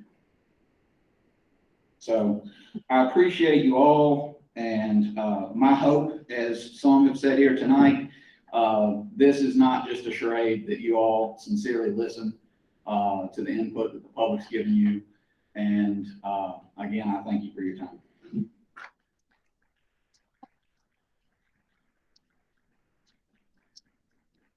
The next speaker is Lane Perry, and he'll be followed by Steve Eames. Good evening. I do want to say thank you to the entire panel. I know you've had a lot that's been brought before you, and you've heard from a lot today. My name's Lane Perry. I'm the elected sheriff of Henry County, lifelong resident of Henry County. And basically just speaking, I know myself and Sheriff Draper, there was a recommendation to constitutional officers to begin working some things out.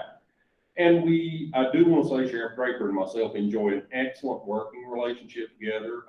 He's been sheriff longer than I have. I'm coming up on 15 years myself, and we have helped each other on many occasions. Explain a little bit about the jail situation. Both of us have kind of old dated facilities.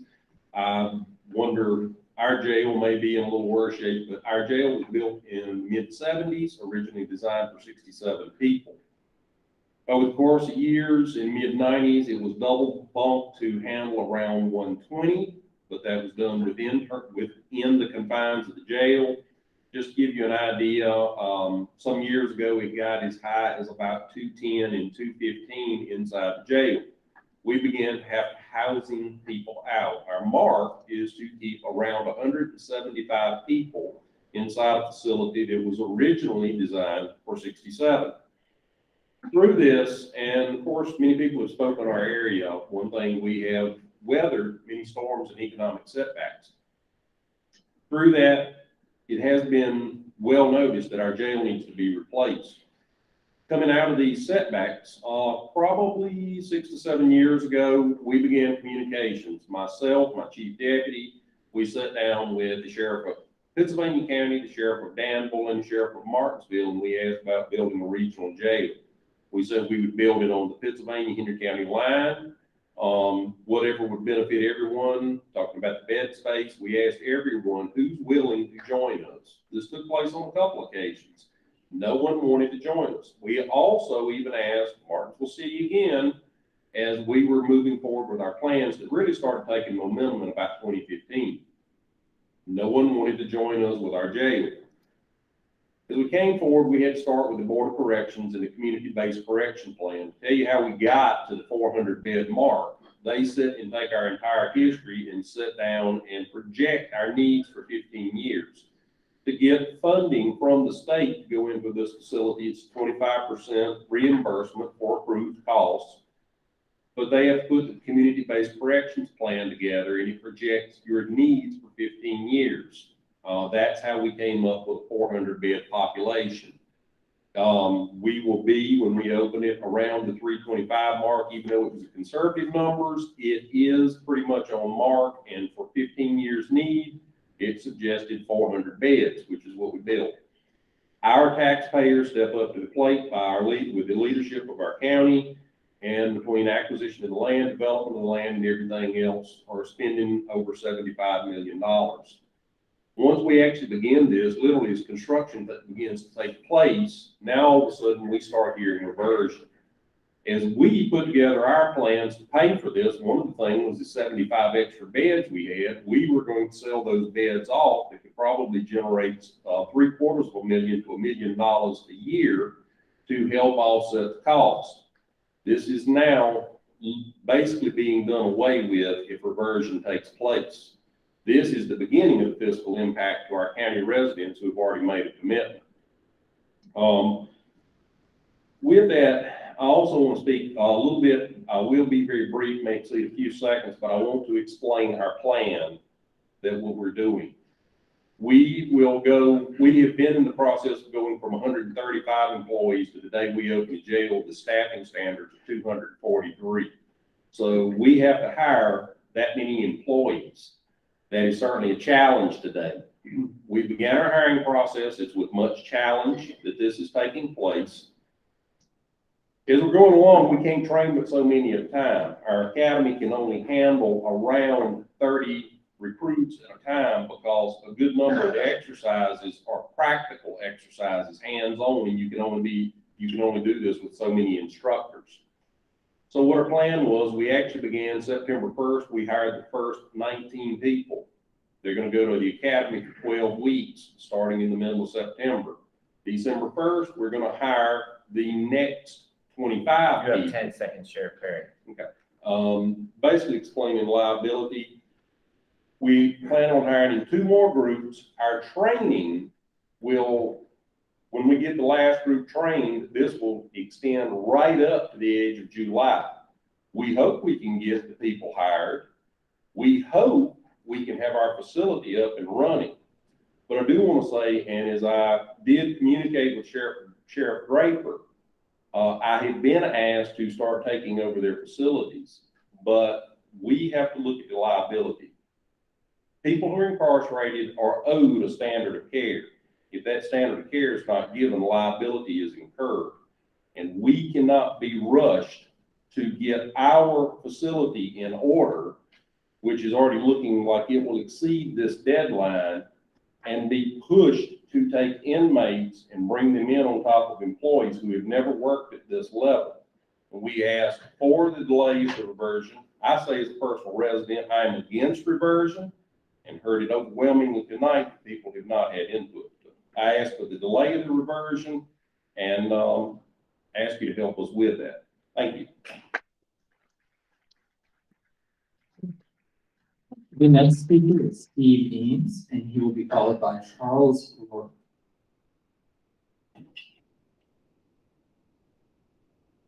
Good evening. Thank you for being here and listening to all the citizens.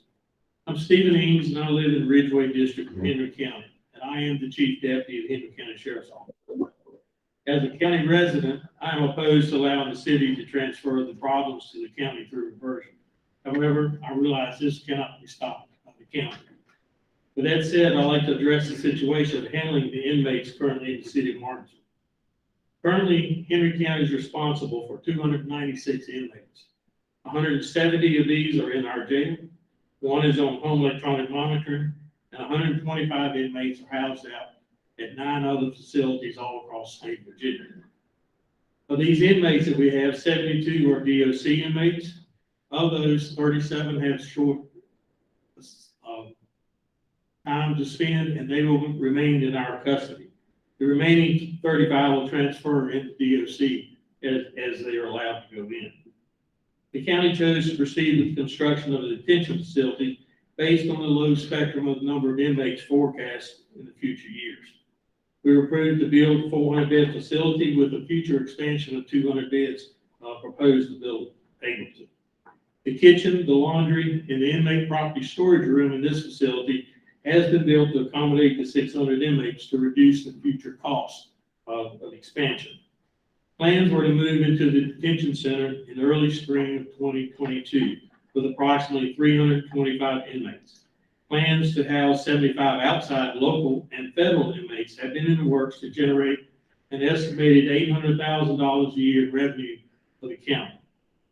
Currently, we are planning to begin moving all the inmates in the detention center in March 2022, with completion of moving all inmates housed in by the middle of April 2022. To accomplish this task, the county must hire over 80 new correctional deputies. Time will be needed to get experience in operating the new facility and getting an efficient operation where it's safe and efficient. I hope that by September 2022, we will be operating the detention center efficiently enough to start the proposed work release programs and start selling vacant bed spaces to generate revenue to offset the expenses. In consideration of when the city reverts, Henry County Sheriff's Office does not want to operate multiple facilities due to the physical and managerial issues associated with that. Operating multiple kitchens, multiple laundries, and medical service offices add inefficient expenses to operations. Management of staff increases the number of supervisory staff needed to make sure operations proceed. Adding the 160 inmates to the county system will take space, which will incur cost and time to implement. I recommend that the city or town be required to pay for the costs to accommodate those inmates. The best solution, in our opinion, would be for the city or town to build the future 200-bed expansion. The next best solution would be to double bunk approximately 120 beds in our new adult detention center. Both solutions have not been priced and do not know the cost. The staff needed for the additional inmates can be mostly covered with the comp board positions currently allotted to the city sheriff's office. However, the current comp board funding for the staff at the city sheriff's office is more than $300,000 below what that current staff is being paid currently. This, to be fair to any of those employees that would be hired by the county, that would be a significant increase in budgets for our office. Inmate medical costs will increase $355,529 in the first year due to adding the city inmates to the county's inmate population. This increase will partially be due to increased nurse staff needed to be hired. The medical provider also will need time to hire nurses in this nursing shortage economy. There are many other issues that must be sorted and implemented. We need time to do this correctly. The start of 2022 is already way overbooked with us beginning to sort out and open this new detention center without adding the issue of hiring additional staff and getting bed space allocated for the city inmates. If reversion is to take place, please delay the implementation of this to at least July of 2024 to give us time to do this right. Thank you.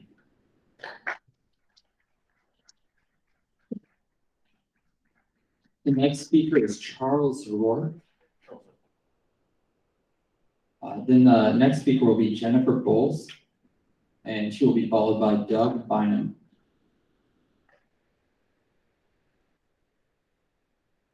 Charles is not here.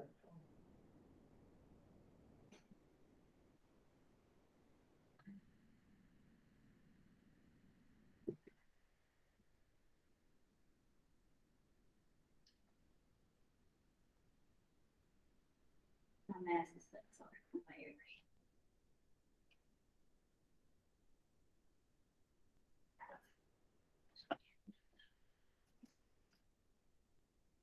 Good evening, Madam Chair, Madam Vice Chair, members of the commission, local elected officials, city and county staff, Martinsville and Henry County residents, and all other guests. My name is Jennifer Bowles, and I reside on the west end of Martinsville. I am in my second term as a Martinsville City Councilwoman, and I currently serve in the role as Vice Mayor. I additionally served on the negotiating team for reversion of Judge Roush in the city and the county. I was born and raised in Martinsville and graduated from Martinsville City Public Schools.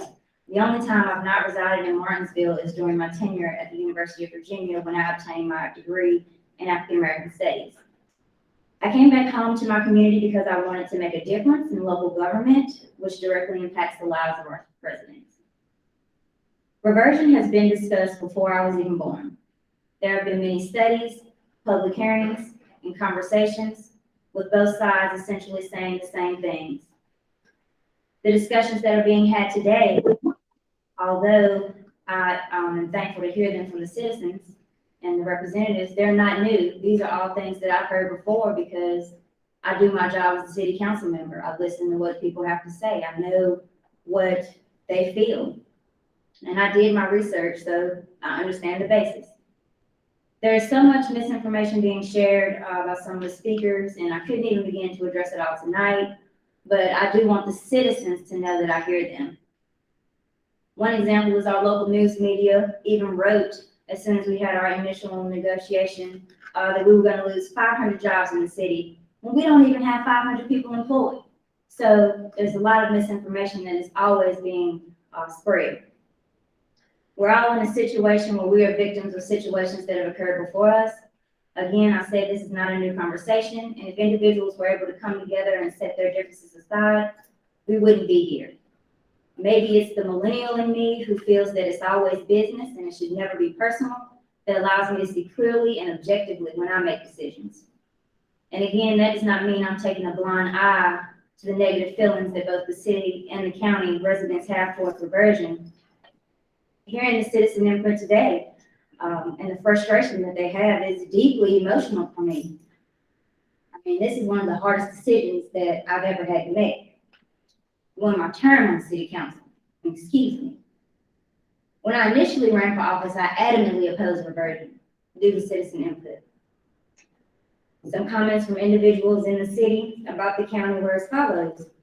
We don't trust them to have the best interests of our city at heart and our residents. The city and the county hate each other from a football game. And the county is going to be punitive towards the city residents and town residents when they make their decisions. And one of the most common things I hear was that the county schools don't want our Black students in their schools and they won't be treated fairly. During the negotiation and discussions for reversion, without breaching any confidentiality, I can say I was the only Black person in the room. And unfortunately, this is a common occurrences in certain settings and spaces. Having attended a predominantly white institution, I know far too well the importance of ensuring people of color are represented in the process and our voices are heard. Therefore, in any space I'm allotted, not only do I represent all citizens just generally, I vow to be the voice for those voices who go unheard. I can say on a personal and selfish level, I don't want reversion to happen. I love the city of Martinsville. I'm deeply connected. I'm a bulldog for life. And I don't want to send my future kids to the county schools. I don't want to be affiliated with the county. There's a deeply rooted rivalry and, you know, without being disrespectful to my colleagues, a hatred towards both of us. But when you're elected for public office, you have to push those personal feelings aside and do what's in the best interest of everyone. After full consideration, after reviewing all the studies, and forgive me, I'm going to start speaking really fast. Weighing all courses of action, listen to the citizens, reversion is the logical way to move forward. And in my view, all the parties involved, from the schools, the constitutional offices, local elected officials, all need to work together to ensure this is a seamless process. We constantly hear all the individuals involved, school board members, city council members, members of the board of supervisors want to do what's in the best interest of our citizens and our children, but if they won't work with us and we can't work together, moving towards how to navigate through reversion, these are hollow phrases and words that seem like attempts just to politicize the issue even further or to gain votes for the next election. It seems like statements are being made just to invoke strong feelings or to gain votes for the next election. I know that's what politicians do, but I've never said that I was a politician. I didn't run for any gain. I never thought about running for public office. And now please request a few more seconds. Be quick. I never thought about running for public office until on a whim one day I was at a neighborhood meeting speaking for our Black citizens, and the only thing I care about is doing what's in the best interest. I strongly encourage all those today to put aside their personal feelings and work as a unit to resolve these issues. We hear from elected officials from the city and the county who are against this, but when there have been previously correspondence is sent out to have a conversation, we get ignored. When we meet to try to discuss consolidation and other options outside of reversion, people get up and walk out of the room and never engage in those conversations again. I don't understand how other individuals in charge at this moment, our superintendents, our school boards, can't have these conversations. The city and the county don't have to be the leader in doing these conversations. You guys can have these conversations amongst yourselves. In the MOU and VSA, Memorandum of Understanding and Voluntary Settlement Agreement, I'm thankful that the town of Martinsville will be able to secure a seat on the Henry County Board of Supervisors and keep a town council. Furthermore, on the Henry County School Board, there will be a Martinsville representative. This will make sure the town council can render the same level of services we currently offer to our citizens without abruptly changing them and having new representatives that those citizens don't have a rapport with. I'm also thankful that we're able to secure a school operations study, which we should be able to apply to Harvest immediately, but it seems like even that's a hard decision that has to be made, but we should be caring about what's really happening with our children and our youth. So why have we not done the study yet? I don't understand. This is a way we can make sure that an outside agency can review our school system to make sure it's equitable and doesn't make logical sense. You see in the paper all the time that the county's threatened to close our high school, and I just would rather have someone outside look to see if it makes sense for our demographics and that I would know that it's not closed down due to turf wars and petty disagreements from the past. I sincerely and genuinely feel the agreement we reached was the absolute best that both parties could do. I worked really hard to make sure that our citizens had, and I what we have, and I fought for them, and I applaud Chairman Adams and Mayor Lawson for their leadership during the process, and thank you to the Commission on Local Government for hosting this public hearing for our residents to have their voices heard and for your time to speak. And thank you for allowing me to go over.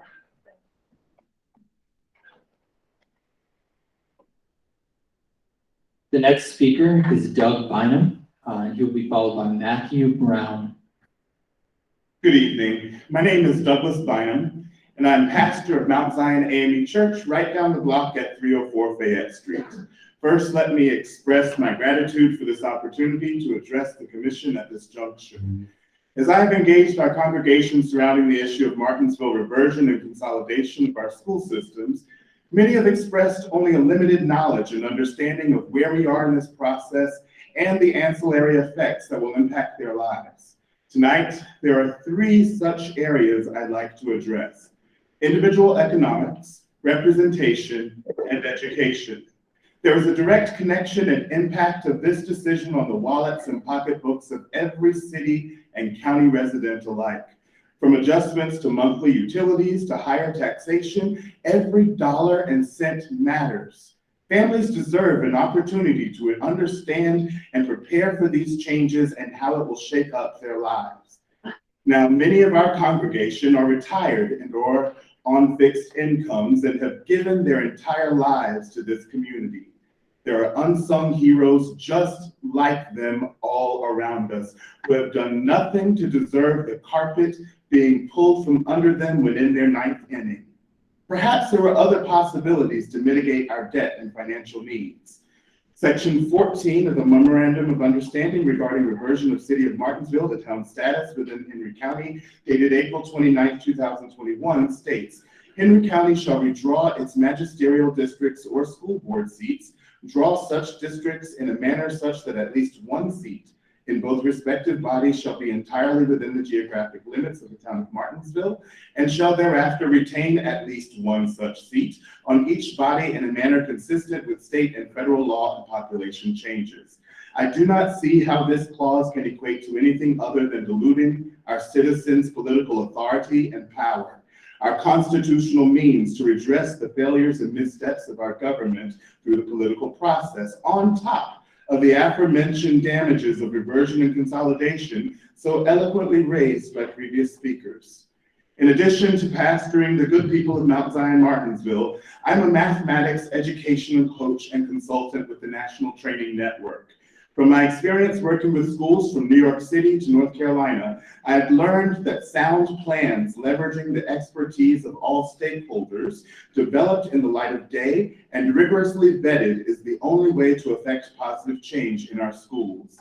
I ask, don't our children deserve that much?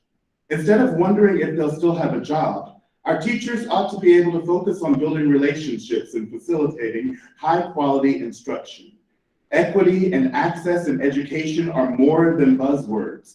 An educator's job is not to teach classes, it is to ensure that every child learns. That standard is attainable, but cannot be rushed or legislated through policy alone. It does not happen by accident either. It requires educational professionals engaging with all stakeholders before making any decisions. Finally, I ask that we slow down this process and affirm, as Pastors Perry, Milner, Richardson, and others have stated. Let us ensure that we have meaningful input from the people. Let us develop sound plans for our schools before making any further decisions, and certainly before taking any actions. Let us ensure that citizens of Martinsville are not political casualties of expedience nor sniper attacks, and maintain their proportionate representation in elected officials and magisterial lines. And lastly, please be reminded that we are here. Faith communities and other entities that touch the lives of our residents every day are here. Engage us in this work to meet people where they are. Let us work together so that we can truly become the beloved community living in unity. I thank you for this time.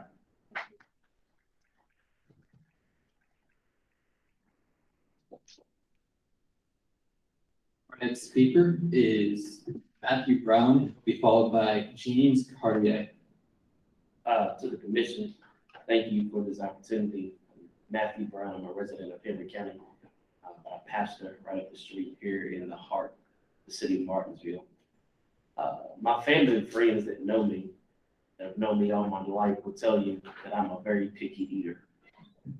There are some things I eat and some things that no matter how much you try to sway me, I'm just not gonna eat them.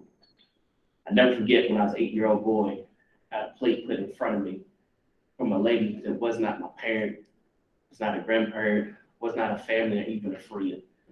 When I insisted that I did not want what was put in front of me, she said to me, "You're gonna eat or you're gonna starve." I feel that some of the citizens feel that way when it comes to reversion, that we're basically being told you're gonna eat it or you're going to starve. As a pastor, I speak on concern on behalf of my congregation and many voices in the community that feel like their voice has not been heard. Everything has basically been done behind closed doors about giving the people and even some of our leaders a voice. I'm also concerned for our students. As a student of Donnaillard High School in the early 2000s, I was fortunate to be a part of the Student Advisory Council, which included students from the county schools and allowed us to voice our concerns as students as the county worked towards moving from 4 high schools to 2. I was a member of the first consolidated class at Magna Vista, and although it was a difficult time, I'm happy that I was at least able to share my concerns. My point is, while we gather here tonight as adults to share our thoughts and our concerns, which is a wonderful thing, my question is, at what point do we hear from our students? Because just like all of us, they too have feelings. Some say that this reversion is a good thing, while others say it is not. And I'm not here to say whether I'm for it or against it or to argue with anybody, because quite frankly, while I hope that I'm wrong, I do believe the decision has already been made. What I'm saying or suggesting is that you listen to the voices of the people. Nick Saban, the coach of the University of Alabama football team, once said, "A good process produces good results." Well, if that be the case, then it might very well be so that a bad process may produce bad results. This has not been a good process. Things cannot be rushed because certain things take time. Losing weight takes time. Building a financial portfolio takes time. Building a house into a home takes time. Building a marriage takes time. And if reversion is the way to go, it too will take time. Whichever way this goes, everything must be done in decency and in order. And the voices of the people should not only be heard, but more importantly, they should be considered. Thank you again for this opportunity.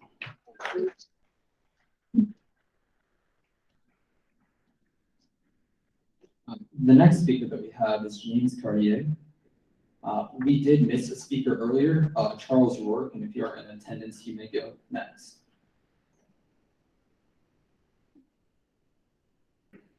Thank you, ladies and gentlemen. I'll come here, I'll make a statement. I've heard about this versions a long time. I like the remarks from Pastor Perry and remarks of Mr. Phillips. They had good statements. And Superintendent Terry, I work for him. I see what he's done for the kids in the community. He's a great person. I think y'all should sit down, form 3 committees. A committee for the schools, a committee for the sheriff department, a committee for the citizens. And then put all of them together and decide what's the best way to go. I'm telling you this because I watched three towns from the city, just across the border, eating off corn. And they are suffering now. They have had people to leave. We got so many houses for sale because the tax base is so messed up. That's what will happen to the county and the city. Our tax base is gonna triple, maybe quadruple. And we just can't afford it. I'm 73 years old, and I have children that left me. My daughter just left a month ago, moved to Greensboro. My son is in California. I cannot get him to come back. He said, "Dad, there's nothing here. everybody's leaving. And they leave because they're not being heard. They cannot speak their rights, and it's wrong. I worked for the city a number of years, and what stuck in my mind was Mr. Tigg's remarks, like, the city is financially distressed. Why are they financially distressed? How did they get financial distress? I'll tell you why, because I saw it happen over the years. They buy large merchandise, stuff they didn't need, because they wanted to show that they were a big city, they were growing. And still they got in debt. And now they want the county to absorb this debt and help them get out, which I understand that. But we need to step back and look how this debt can be distributed more evenly, so the citizens won't suffer. We do not need to take on a debt that we can't afford because we already have debt. So, like I said, make those three committees. Get the schools together, get the school superintendents together, get the sheriff and the police departments together. Let them resolve this situation. Listen to what they got to say. Because they are a part of this community, a major part. We need the police department. We need the schools. We need our citizens. So let's listen to them, get their input. Because I've already wrote Senator Kane, I wrote Senator Warner, and Good. I've already talked to them, told them about what's going on in our reversion. And, you know, I think they don't like it either. So I wish that y'all would reconsider.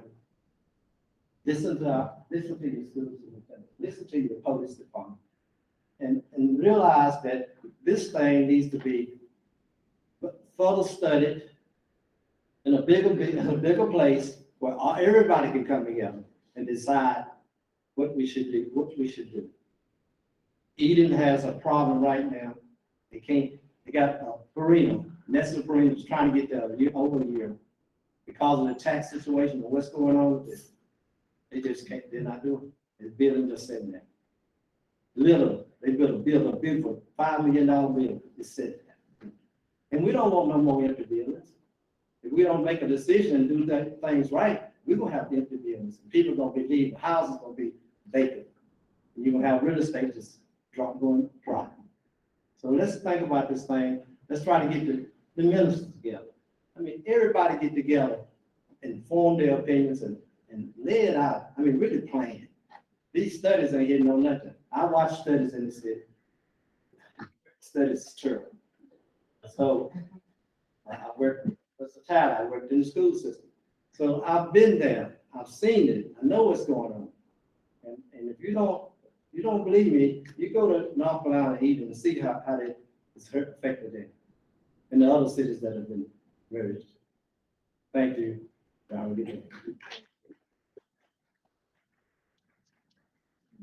The last speaker that we have signed up is Mr. Charles Rourke.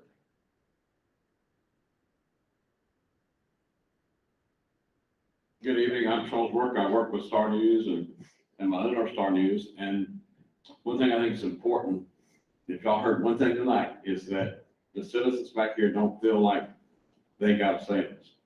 And I've covered this forever. My station has been in jeopardy because we let people talk about it. We've actually been threatened in all kinds of ways of being put out of business for letting people talk about it. I think that the major message here is that the only people that are for this are people that are connected with city council. I can't find over 10 people that will hold their hand up and say they're for this. And I've been trying for months. But if you notice the connection, everybody that was for it tonight has been a mayor or been a city council person, but they're not part of the citizenry. It seems to be a disconnect here. And I do think what you've heard is we need more time. I hear that, and more time, if it would give the people more say, and it would give them a chance, if they don't like the way it's going, they can find new people to elect. But I think if you've heard things, I hope you left here and at least tell the judge panel that the citizens, we couldn't find many people in support of this. And like I said, the only ones that are the ones that will get the biggest advantage from it. Another thing I think is important is that we heard during the negotiation process, but we were never allowed in here.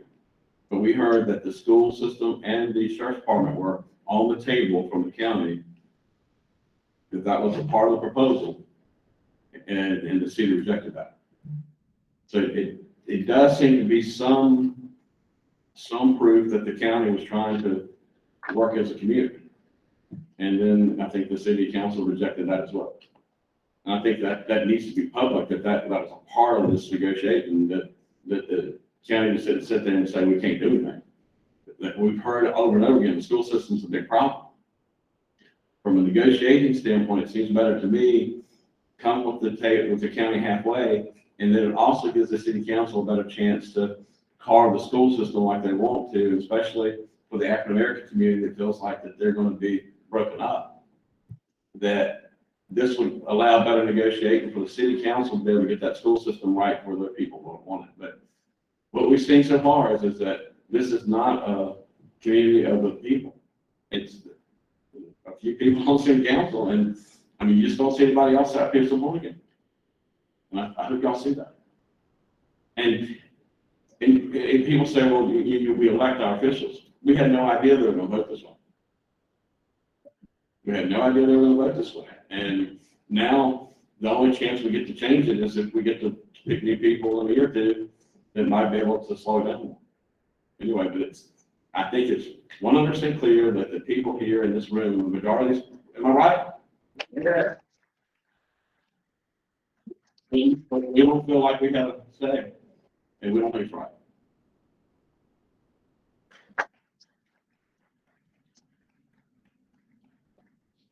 The next speaker is Ms. Charmaine Thornton.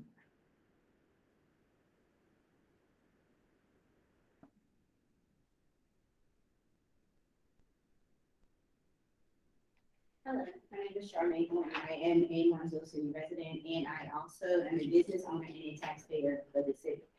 I have a student that is in Martinsville High School, and I have a younger child that will be coming up through the school system. As a parent, I do feel that this was not it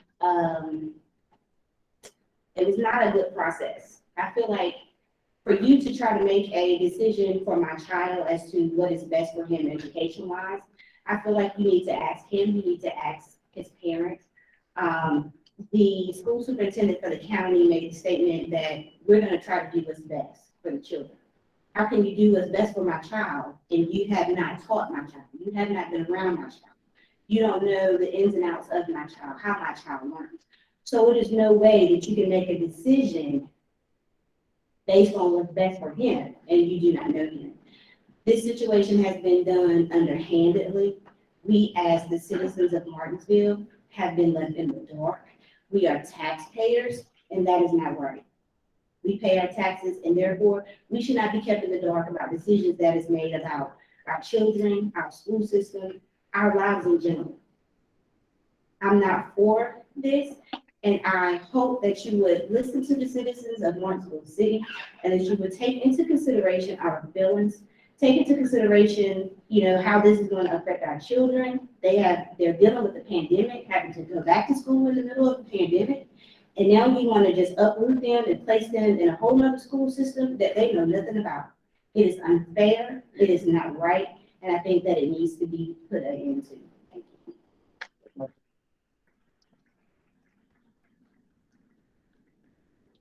Thank you, Ms. Thornton. Before we begin to close down proceedings, we wanted to give a last call. I don't want to leave here today with anybody feeling like they needed to speak and didn't have the opportunity to. So if anybody here at all would like to speak, please just raise your hand. Feel free to come up. Come on up. Say your name when you begin speaking, please. And then anybody after him.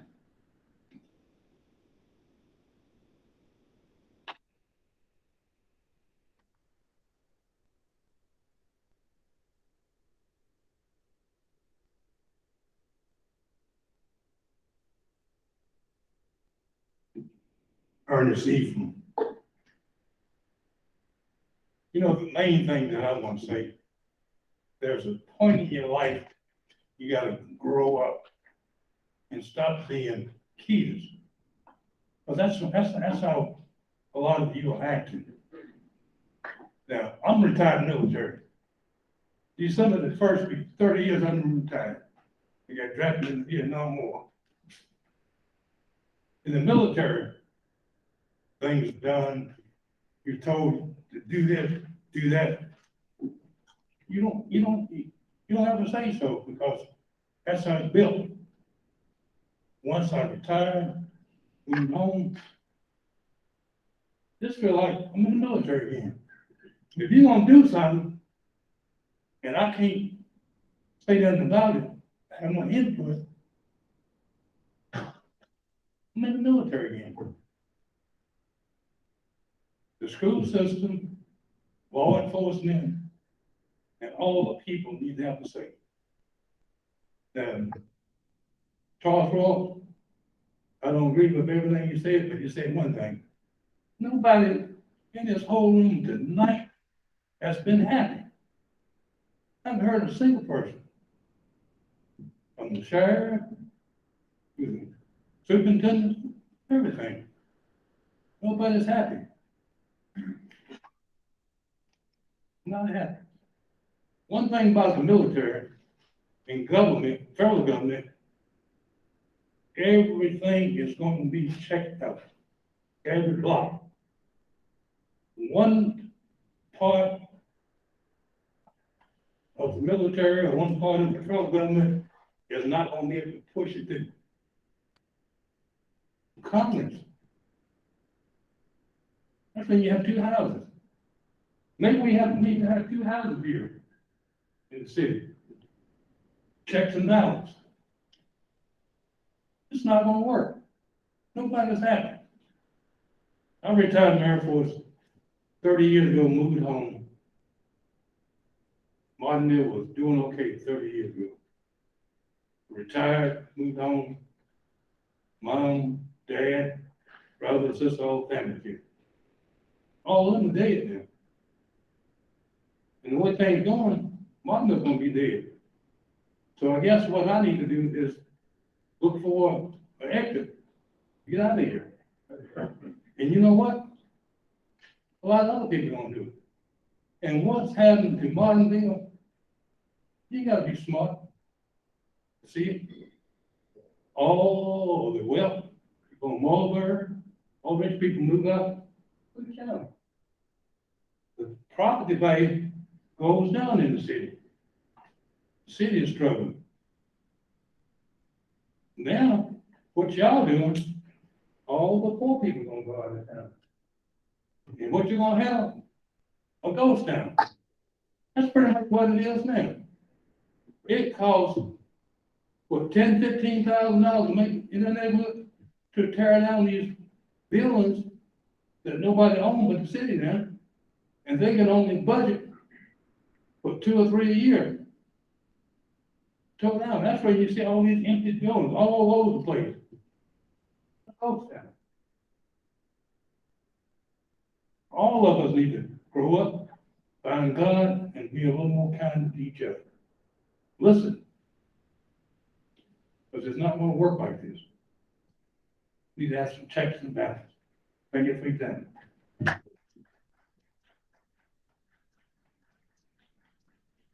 Thank you for your comments. Again, is there anybody else in the audience who wishes to be heard tonight?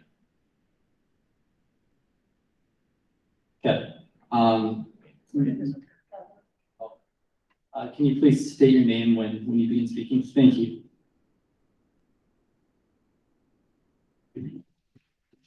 My name is Garrett Dillard, and I'm a citizen of Henry County, and I'm actually gonna do something different because, reversion, as a Henry County citizen, we don't have a lot to say about that. But as a Henry County citizen, we do have the ability to make Henry County, Martinsville, the place that we want it to be. I grew up at a time when we had 5 high schools in Henry County. We're down to 2 high schools.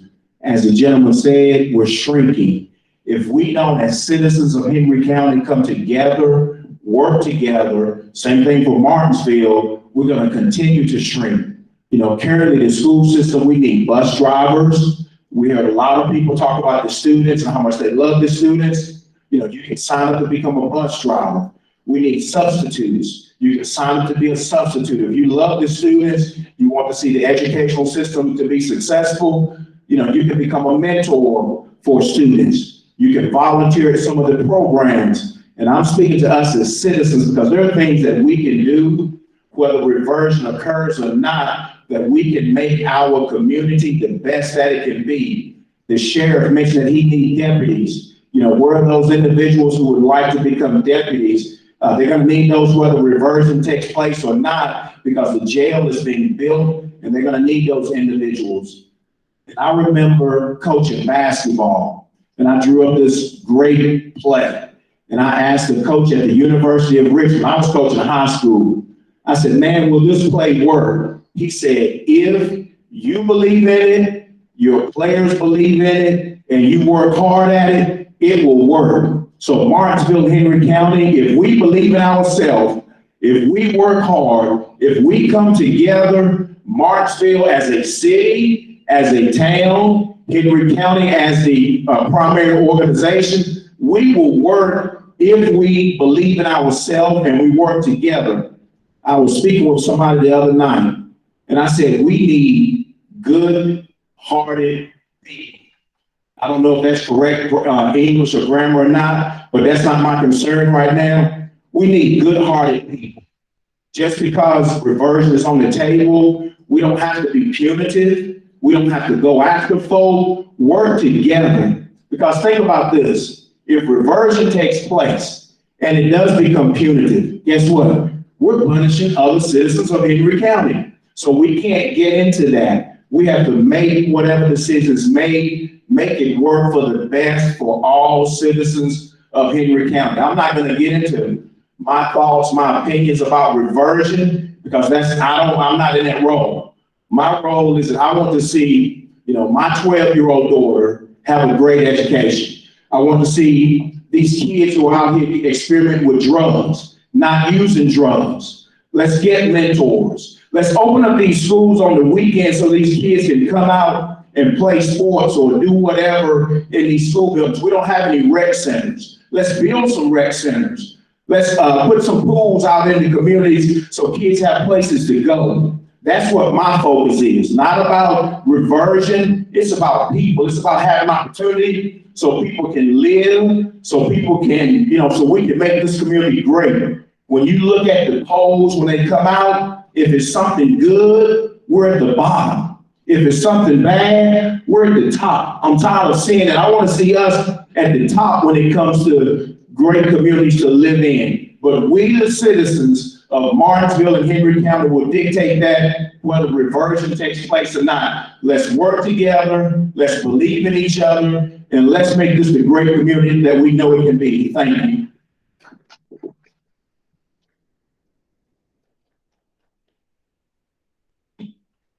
Would anybody like to follow that up?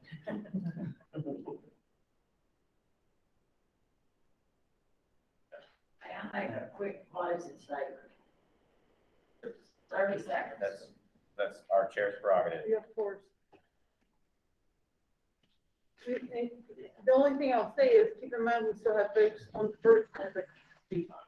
I don't need that long. Okay. I want to thank y'all for coming. And I want to point out to Mr. Monday and Mr. Peagrass, this, folks, is a public hearing. This is public input. We have not had that. We need that. You folks, we're counting on you to just say no. Thank you.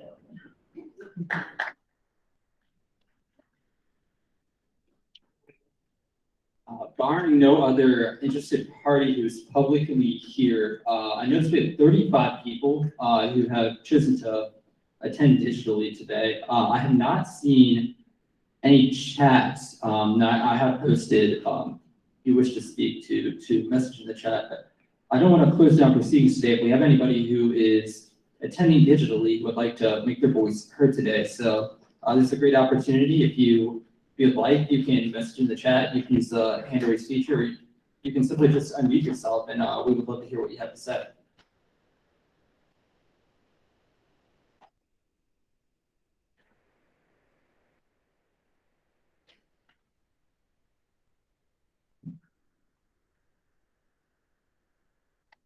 We will give the remaining 30 seconds.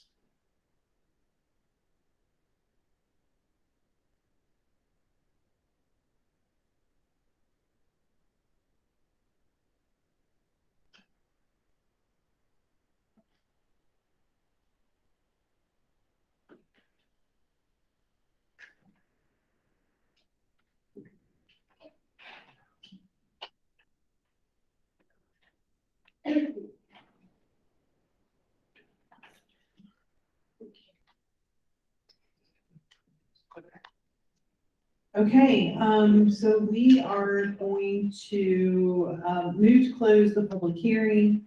Thank you all very much for being a part of this process and having your voice heard. It's kind of the foundation of what we do here in local government. The record will be open for receipt of additional written comments from the public through close of business Friday, September 17th, 2021. Yeah, so if you desire to submit written comments, our staff will be available at the conclusion. Or is there a way that they can find that information online afterward, email, anything like that? Is there anything we can post? The public notice contains our contact information. The public notice contains the contact information, so if you have come today and said, and thought, I want to add, or I had some additional comments, we have received written comments as well, so we're gathering all that information along with the public hearing. So please submit anything else for us to consider by September 17th, 2021, close of business. As I mentioned at the beginning of the hearing, just to reiterate, the commission will endeavor to submit its report soon after its regularly held meeting on Friday, October 15th, 2021. We'll be meeting in the Richmond area. There will be a link for that for folks who might want to join virtually. So you are able to participate in that meeting as well. I think we lost Commissioner Johnson is not here, but we can entertain a motion to recess until tomorrow morning at 9 o'clock. So moved. Second. Okay. All those in favor, Commissioner Amix? Aye. Aye. Aye. Aye. So to close the public hearing, thank you all again for being here.